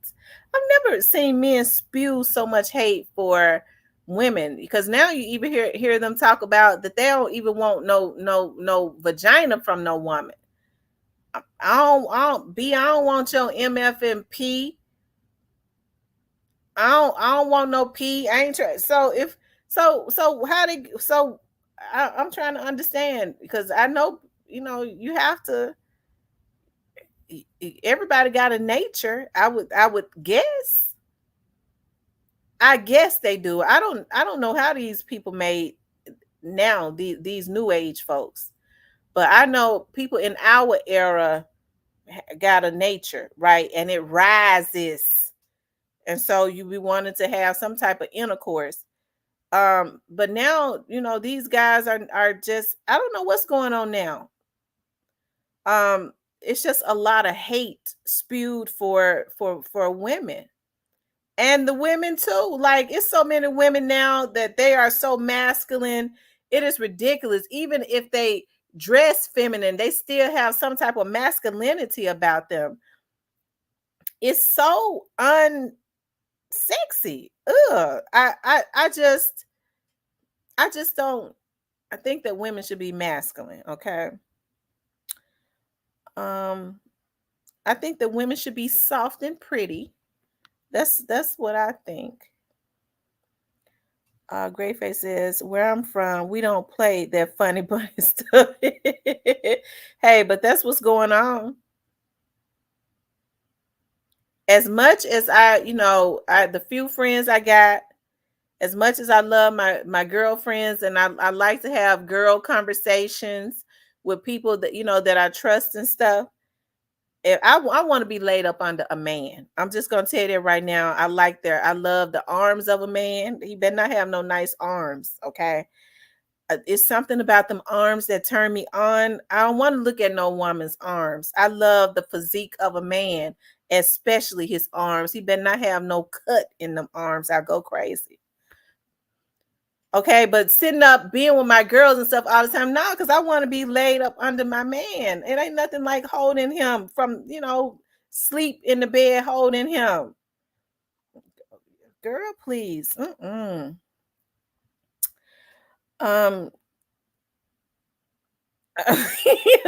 telling you. I'm serious. I'm telling you. That's why when these girls sitting up talking about F a nigga, I just want some money. No, the energy of a man is just awesome. Them nice arms and stuff, kissing all over them, girl. But I mean, that's what I'm talking. Like people, it's like now I don't understand. They're like so barbaric. They said, Robert says attorney is a straight G. Everybody in the game about to try and get him. If they got 100, I'm telling you, I bet some of these dudes, some of these rappers that's gonna be involved in this Young Dolph's case, okay, that's probably gonna be their best bet because they ain't gonna win if they think they're gonna get somebody out of Memphis. Why y'all think they flew out there to Atlanta to well now if you start getting the Leslie Ballins, the Steve Farises, those are top attorneys. Those are top attorneys.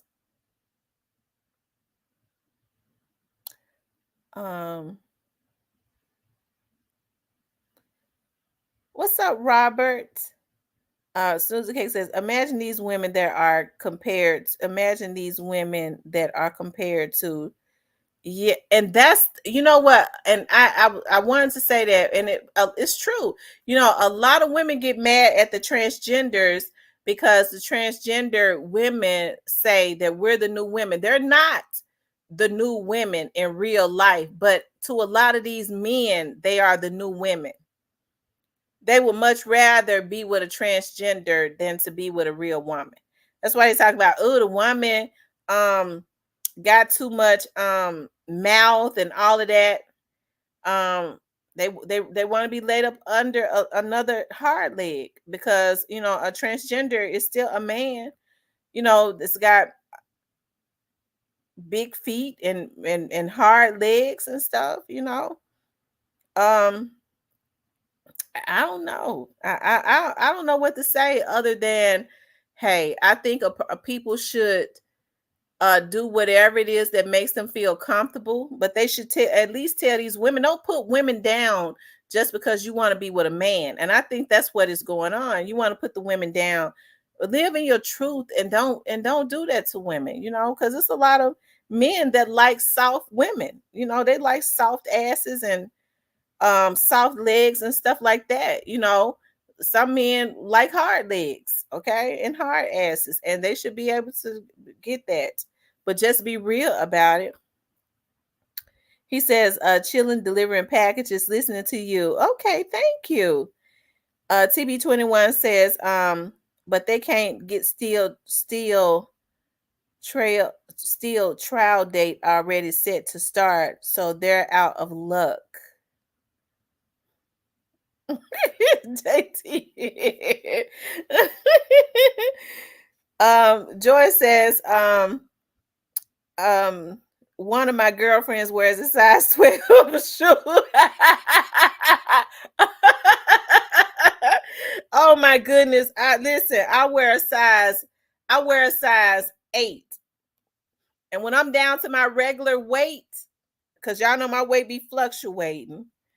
When I'm down to my regular weight, I wear a 7.5. Snoozy Cake says, do you think the defense attorneys will be threatened in the Dolph trial?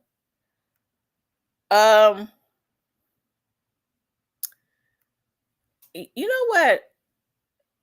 I don't know. I don't know. I don't know what kind of games they're gonna come in there and play. I do know with female judges, I do know this with female judges, sometimes they're a little harder because the male attorneys come in there and think that they can get over on them because they're women, and it makes them harder.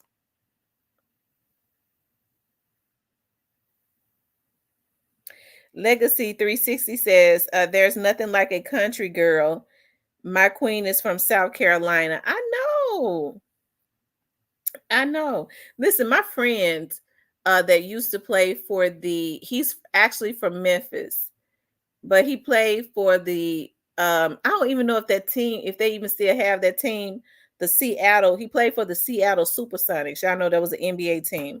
And he says that at one time he had played for the New York Knicks too. He had gotten traded. And he did very, very well in the NBA. And he says that the NBA players from like up north, I mean out east, like from around New York and stuff, they love country. They love to come to the South and marry women from the South. When they can't find size 12 shoes, they get pissed. When she can't find note they are Oklahoma City Thunder now. Oh wow. See, that don't even sound right. They should have just left it, because when Gary Payton and Sean Kemp and all, see, that's when I was really into NBA basketball. Like, I was into NBA basketball around that time when it was the Gary Paytons and the Sean Kemps. And when the Lakers truly had the dream team, when they brought Shaq, Kobe had just got into the Lakers, but they had Nick Van Exel, who was a 3-point. He was a point guard, and he could hit them 3-point shots. And Eddie Jones, who was I loved Eddie Jones so much. He was, oh my God, I loved him. But they were like the dream team. That's when I was looking at the basketball, when Charles Oakley, and even though I couldn't stand Charles Barkley, like, they were fights. They were real men. You know, Jason Williams. I'm talking about the one that played for the Nets. And yeah, I'm waiting for the YSL trial to come back on. So we're just doing some short talking, right? I remember Jason Williams, the one that played for the Nets. Remember the one that had gotten into some trouble when he made a mistake and shot the chauffeur at his house, right? I remember years back, I had a Twitter years back, and I was on Twitter, and I was following him on Twitter, and I remember, like, one day all of a sudden he started following me back, right? And then I remember one day I had gotten a message on Twitter. Because I didn't go on Twitter that much.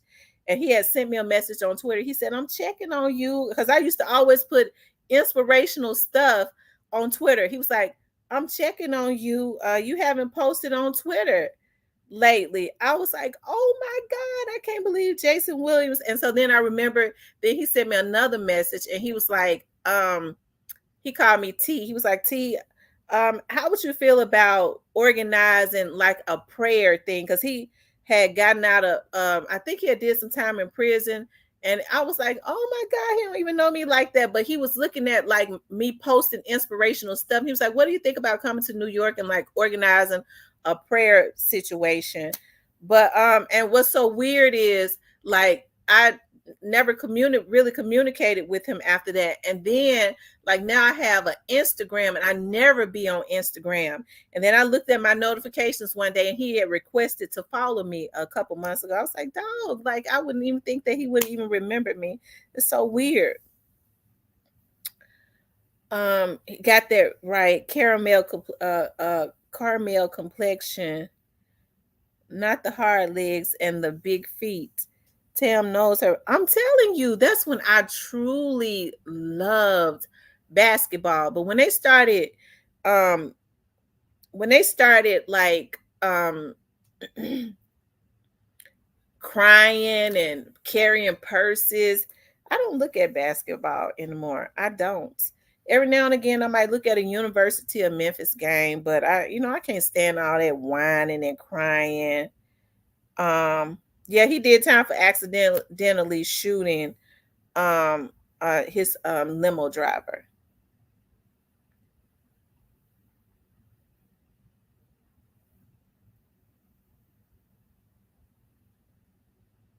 Oh, and during that time that we was communicating on Twitter, he sent me one of his books because he had written a book, and I still got that book. It's called Rebound something. It's called Rebound. And he sent me a book. Oh, and what? No, he sent me two books because he had written another book, and it was a book about his redemption and all of that. I mean, it's really cool guy. He was very handsome too. Good God Almighty, that guy was handsome.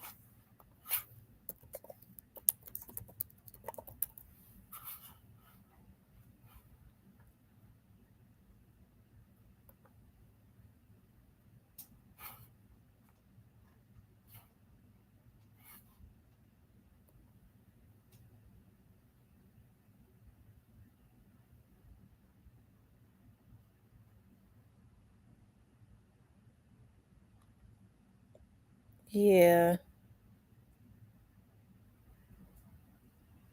Mm,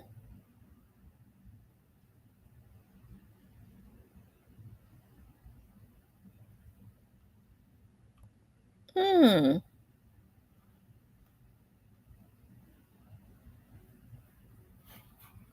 Oh wow.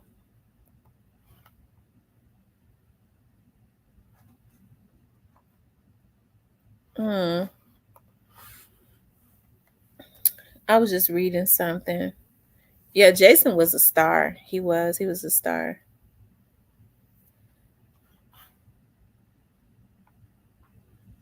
I remember Larry Bird. Tam knows her basketball. What's up, Snoozy Cake? I'm for real, for real. Don't no man want Rocky Balboa as a girlfriend or a side chick. Um, yeah, he accidentally shot his chauffeur, and he follows me on Instagram right now. It's That's something, and I don't even be on Instagram because I was like, wow, like it's been years ago. I don't know if I popped up or something. I don't know how it works on Instagram. Like people you may know or something. Maybe that's what it was. But that's weird. He has not sent me a message, but I don't be on Instagram.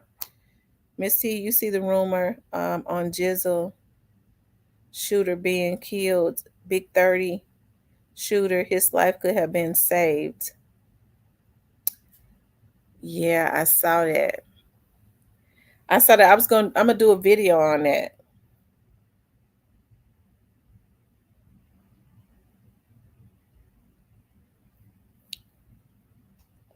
When you say his life could have been saved, why you say that? Gray face. G Finley says Gucci Mane artist just passed away. I saw that the young lady. So I didn't know how she passed away though.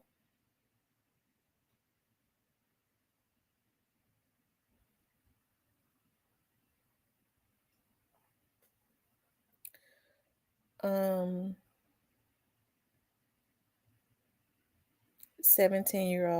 17 years old.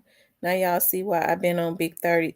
He looked like a baby. When I looked at him, I said, dog, he looked just like a baby. You could tell when they're babies by the way I could tell by the way he was sitting and by the way you could tell, like you could tell when they're children. They still, even in pictures, they still have like certain gestures and stuff that they do, you know that they're babies. So they're saying that the young lady with 1017 that she overdosed.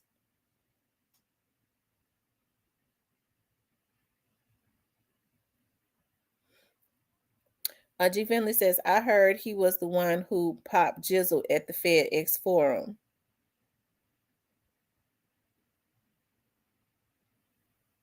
Is that it was either him or that other one. It was either him or the other guy that they, y'all know the one that I put into the members, the one that was actually brought in.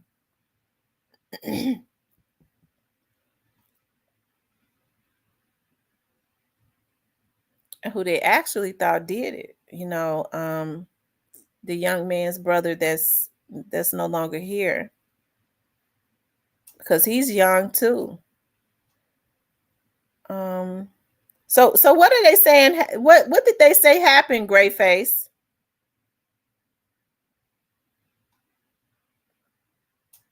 Jesus said, oh wow.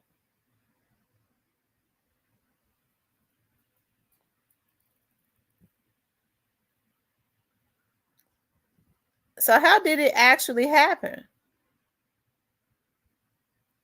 Was he into it with somebody?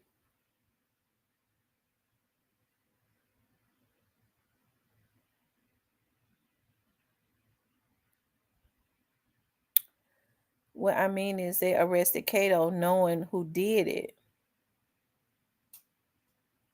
I never understood that either. Why would they I never understood that. They already knew that those charges would never hold up against him. I always knew Big 30 was behind it because Big 30 and Jizzle beef run deep. We slowly starting to see Big 30 involvement with Young Dolph. You know what? When everybody was saying that Big 30 did the right thing by getting on social media saying rest in peace to Young Dolph. And there was some people saying that, some people were saying that they felt like Big 30 had caught a lot of flack behind that. And so I think we were all saying, well, that was a mature thing for him to do that. Cause I had wanted to like Big 30. And so anyways, when I saw Jay Fizzle do his first interview after Young Dolph was taken out months later, and the young man asked him about, he was like, Big 30 was showing his respect to Young Dolph. He got on his social media and sent his condolences and said RIP to Young Dolph. And Jay Fizzle started shaking his head before he ever even finished talking. And he said, "No." He said, "What you think about that?" He said, "I don't think nothing about it. It's fake." He said that. So I always remembered that. He was in the wrong place, wrong time. Everybody in the streets knew he did it, and Jizzle named her weight. Jizzle wouldn't tell.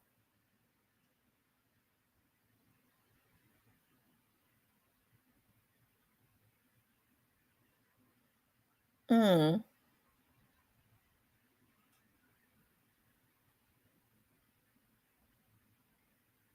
Oh wow.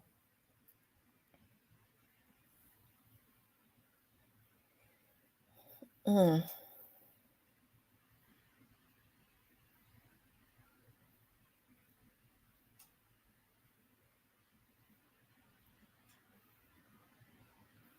He said Big 30 know why he said that. That's why the trolling till this day been going back and forth.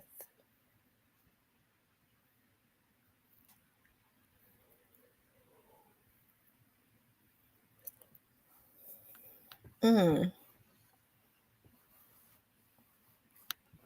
So let me ask y'all something. Why would Big 30 want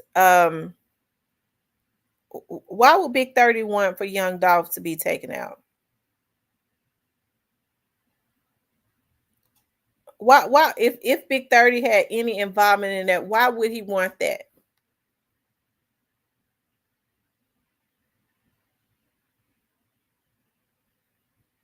Yeah, Jizzle wouldn't tell it. They harassed Kato 2 times in hopes that he would tell it. I get so tickled every time I think when Kato 2 times after they arrested him, um, and I guess they thought that they was gonna scare him into charging him with it and telling some stuff. Kato 2 times was sitting up in court with without a fear in the world. Okay, I'm looking at. I was looking at. I said, "Lord have mercy, Jesus." Kato 2 times been to jail too many times. He didn't. He looked like he didn't have a damn care in the world.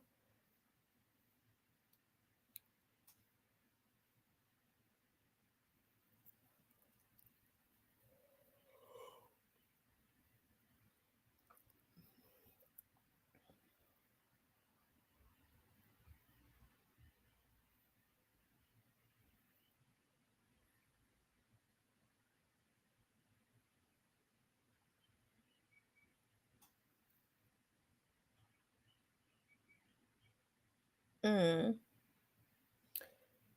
So so if Big 30 was involved, if he had any involvement in what happened to Young Dolph, why would he it benefit him for Young Dolph to no longer be here? Because I remember when Big 30 seemed like he had a whole lot of admiration for Young Dolph and Key Glock.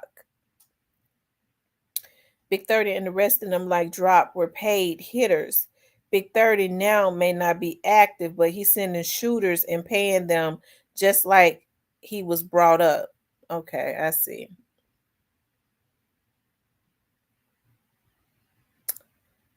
Mm.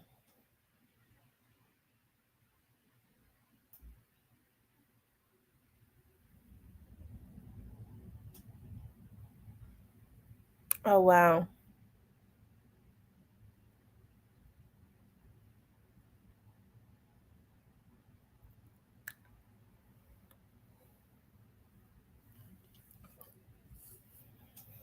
Mm.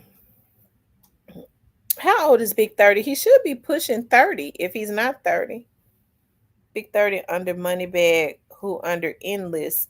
Big 30 right after even got a CMG chain from Gotti.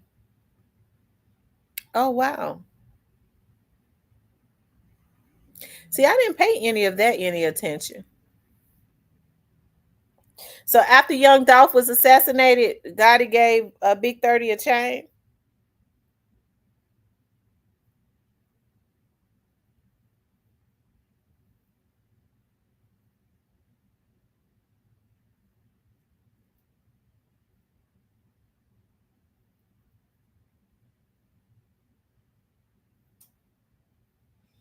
Snoozy Cake said, "What kills me about these street people is everyone know that they're doing what they're doing, then get mad when they get jammed, swearing someone snitched on them."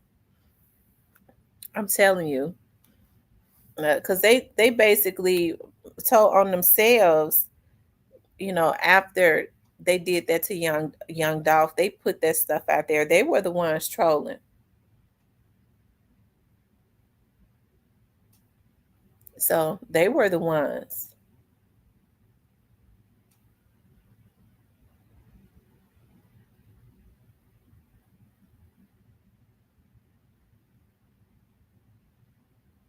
Missy Jizzle not on Big 30 and Big Homie Top for nothing. Big Homie G.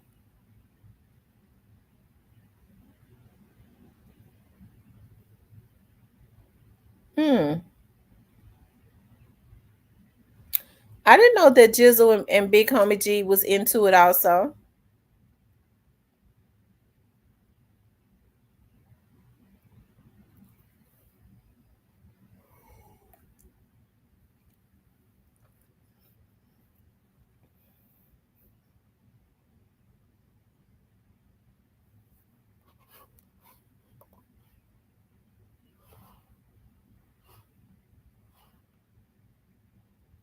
I didn't know that.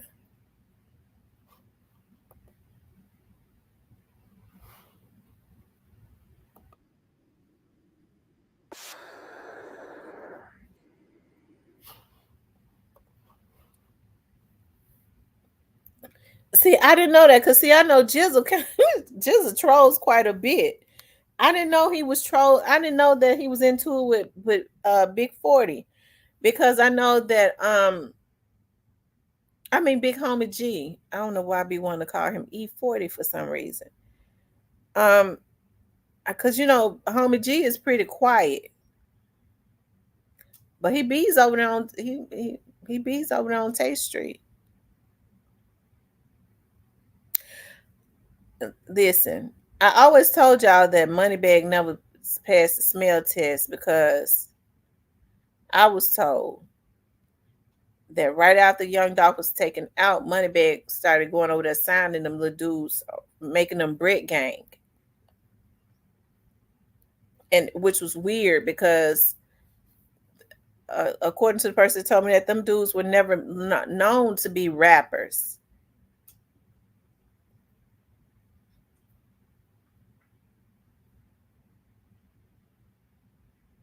I think I put that in the members last year. Hold on for a second, y'all. Let me turn my air off because it's kind of chilly.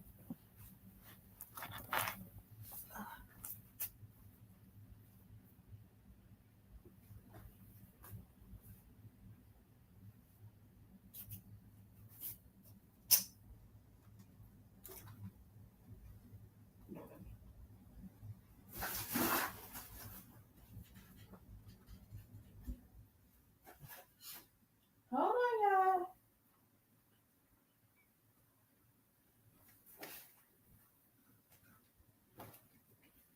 Already, I'm getting you.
Hold on, y'all.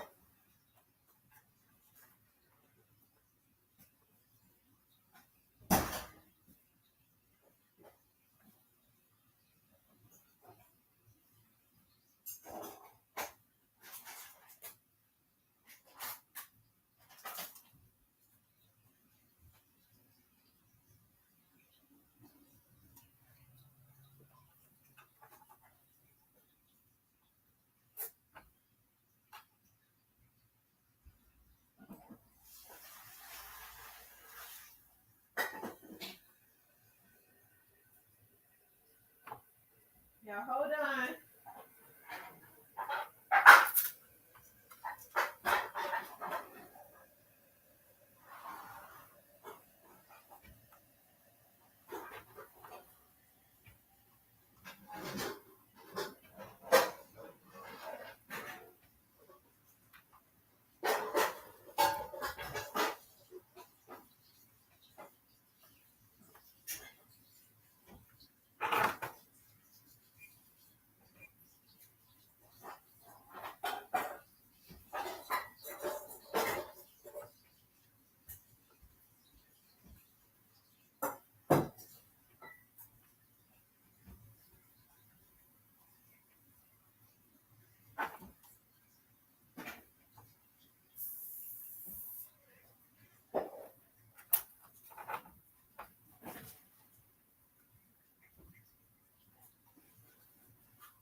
Y'all hold on.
Hold on, y'all.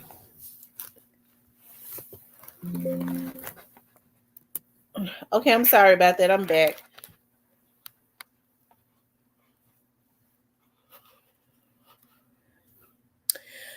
I'm making me some tea and I'm breaking my fast.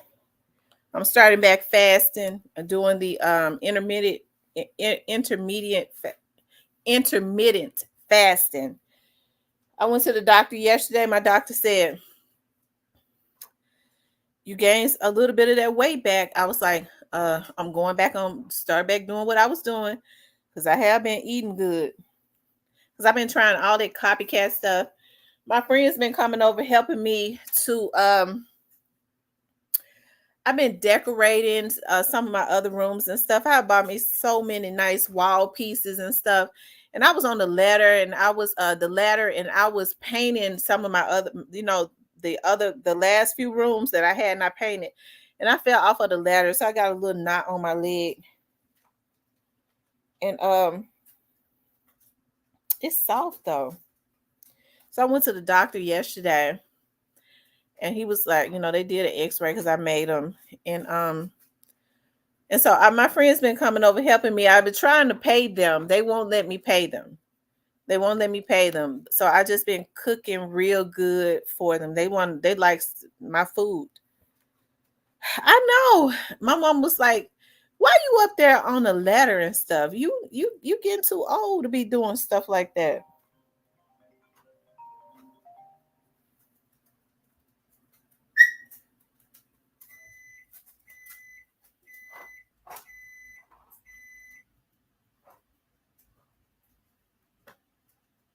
Yeah, she's like, "You getting too old to be doing stuff like that." And I sure fell off. So my friend's been coming over helping me.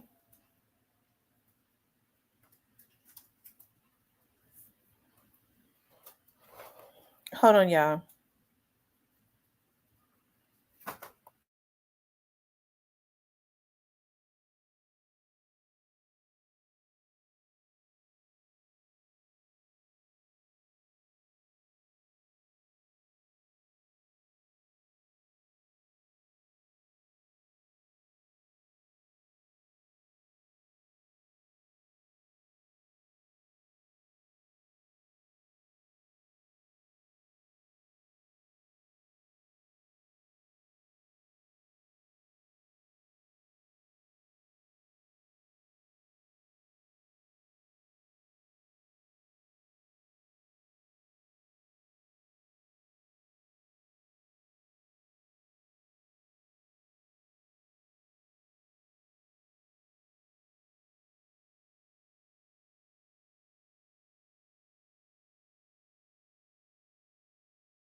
Okay, you guys. I'm sorry about that. That was anyways, the thug trial has started back. Okay. Do y'all want to look at it from here? But I wanted to let me just say this. Because I think we left when I left, I was talking about money bag because I was like, I'm getting hungry, I have to break my fast. But with that's one of the reasons why y'all I kept saying that Moneybag never passed the smell test. And the mere fact that he was in they made sure that they took pictures together and posted them that year at Gotti's mother's birthday party. Right. What they was doing was they was establishing a alibi. They was making sure that everybody, the whole family, everybody was not even in the city of Memphis. And they already knew that Paper Route and them would know that they was behind it some kind of way. And what ended up happening? They went over there and they shot up that restaurant. Now, people don't know why. When I was putting out hints, I was like, yeah, why do you all think that they went over there to that restaurant and they had everybody in the center. They closed the whole center down. There's a Ross's, a GNC, a hardware store, Home Depot is back there, and a beauty supply store. They closed those businesses down, and they closed it. They closed them down early that day. There's a Fazoli's there because I used to live in that area years ago, and they closed it down. And it was not until like another vlogger had said to me that they rolled by there and it was a crime scene. They had crime scene tape around the building. It is because they went and they hit up that restaurant. So hey, listen, everybody already knew what had gone on with Young Dolph, right? And who everybody knew who was behind it. And when I started hearing some things about, as it relates to Moneybag, and he started going and giving those little dudes chains and stuff, and signing them. And it seemed like to me now he went and changed the name from Brick Gang to Loaf Boys because he wants to disassociate. I'm sure it's probably got something to do with illegal stuff, possibly, but that's probably the surface of it. Beneath the surface, I'm sure he wants to disassociate himself from a lot of those little dudes that are out there wild and out, that they actually was paying to do dirt for them. He wants no affiliation with them.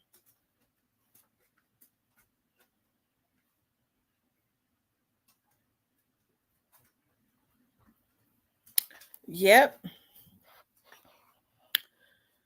Let me see.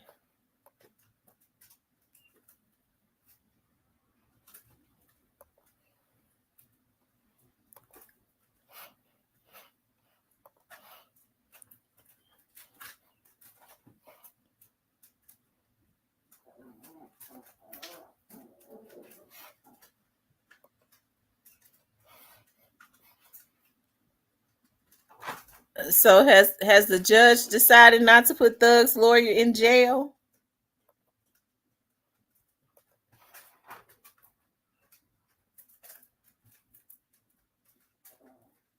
They didn't appreciate their gifts, so now they can sit down. Okay.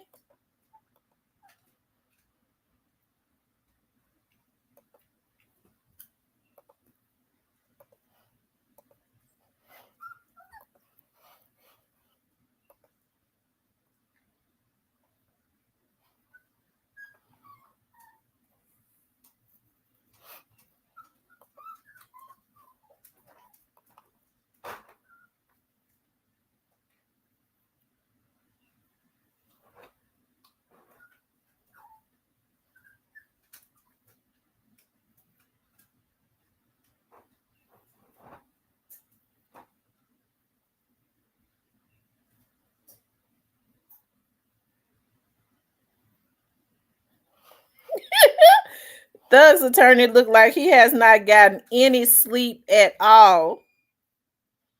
The lawyer got a weekend jail time. He told him that yesterday. I know he told him he's gonna do weekend jail time for what? For 2 months or something like that. He's gonna have to do weekend jail time for 2 months. But he may get it appealed in appellate court and get it appealed.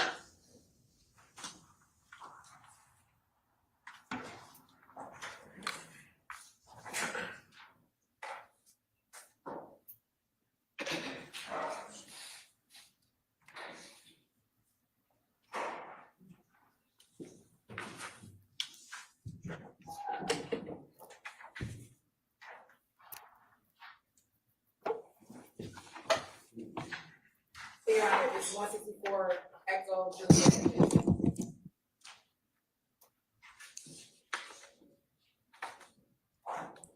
Yes, it's admitted with the court's instructions. Thank you, Your Honor. And next, who's in 164 Echo Kilo? Me? Okay.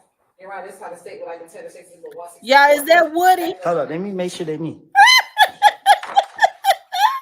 He crazy. Is it you? Yeah. All right. Your Honor, this is how the state like to tell the state's exhibit 164 Echo Kilo is evidence. Any objection to states 164 Echo Kilo? On behalf of the story. It's admitted. Thank you. And the state's exhibit It may be published when you see fit. Thank you, Your Honor. And state's exhibit 164 Echo Lima. Who is in 164 Echo Lima?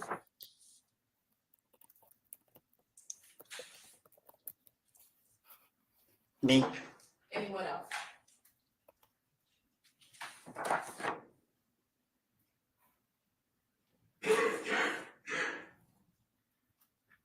It looked like Doug in the background, but I can't really see her face.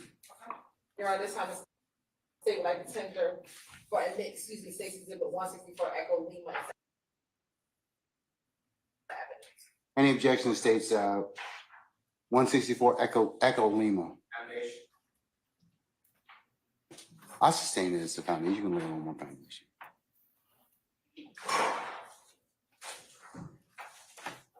Is that you in the picture? Is that you? Just yes or no? What did I just say? I'm asking you again, Mr. Program. Is that you in the picture?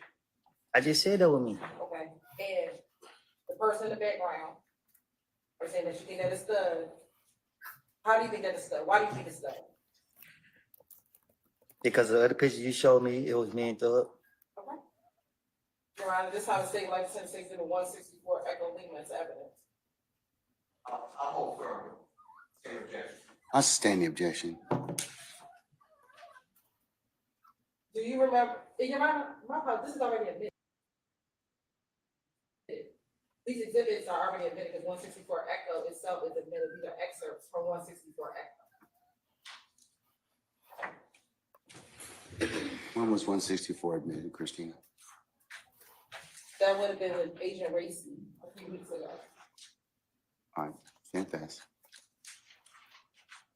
164 Echo.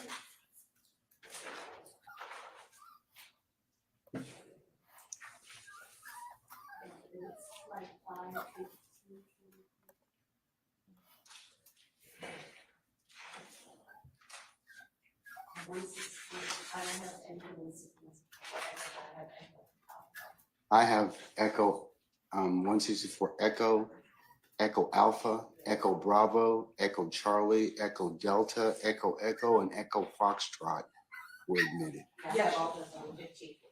And those are all the full records of Mr. Williams, in which these pictures come from. So Sure. this section admitted. Show those to Mr. Steele, please. The original exhibits? Yeah, and so that, you know, I'm so satisfied that that's from the original exhibit.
is the CD with his title up there, and then we start doing it.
That man crazy as they come. He is crazy.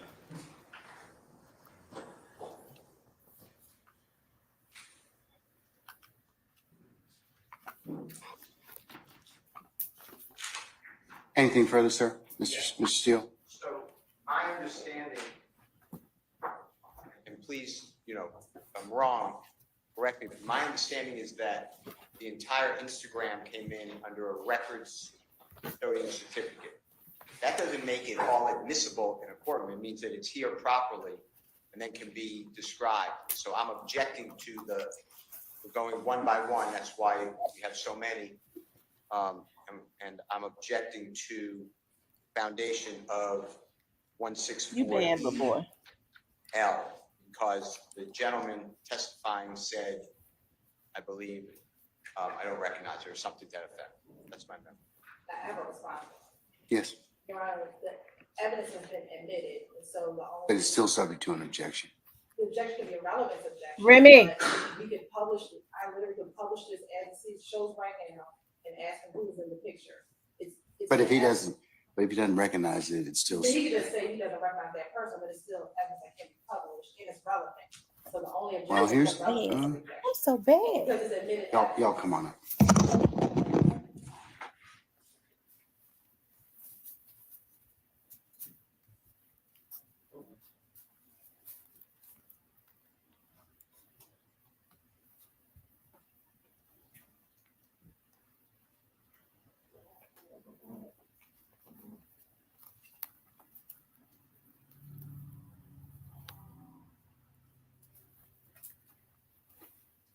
Remy, leave them alone.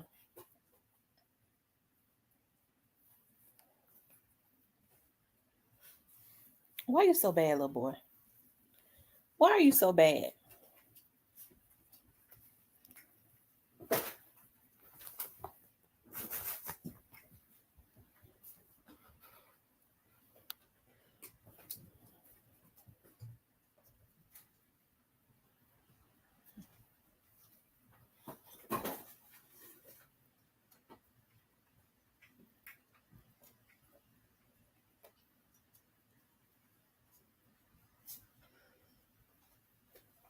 Swing around. Yeah, he's swinging around. So is he mentally ill or is he just playing? Is he just, how people play crazy? he seemed like he really is a little, something is a little off about him.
Remy, stop.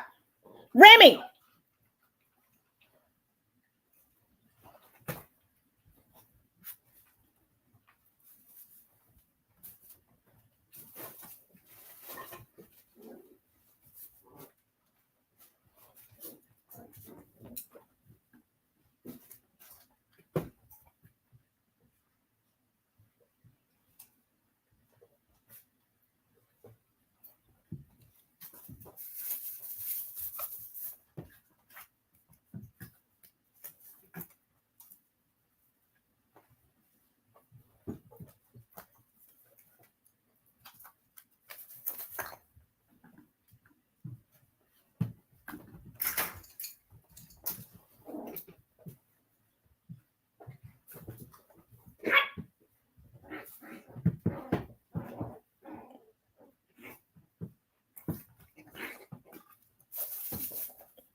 Okay, y'all. I'm gonna get off of here. Y'all can go to I think it's 11 Live and finish watching it. I'm gonna get back on later today though. I'm gonna get back on later today. I need to finish doing some stuff. Even with my bad little knee while it's still kind of swollen. I need to do a few little things. I need to eat too because I'm coming off of my fast. But anyways, I love you guys. Please like, share, and subscribe. We'll come on again tonight at around 7. Okay, I'll talk with you guys later.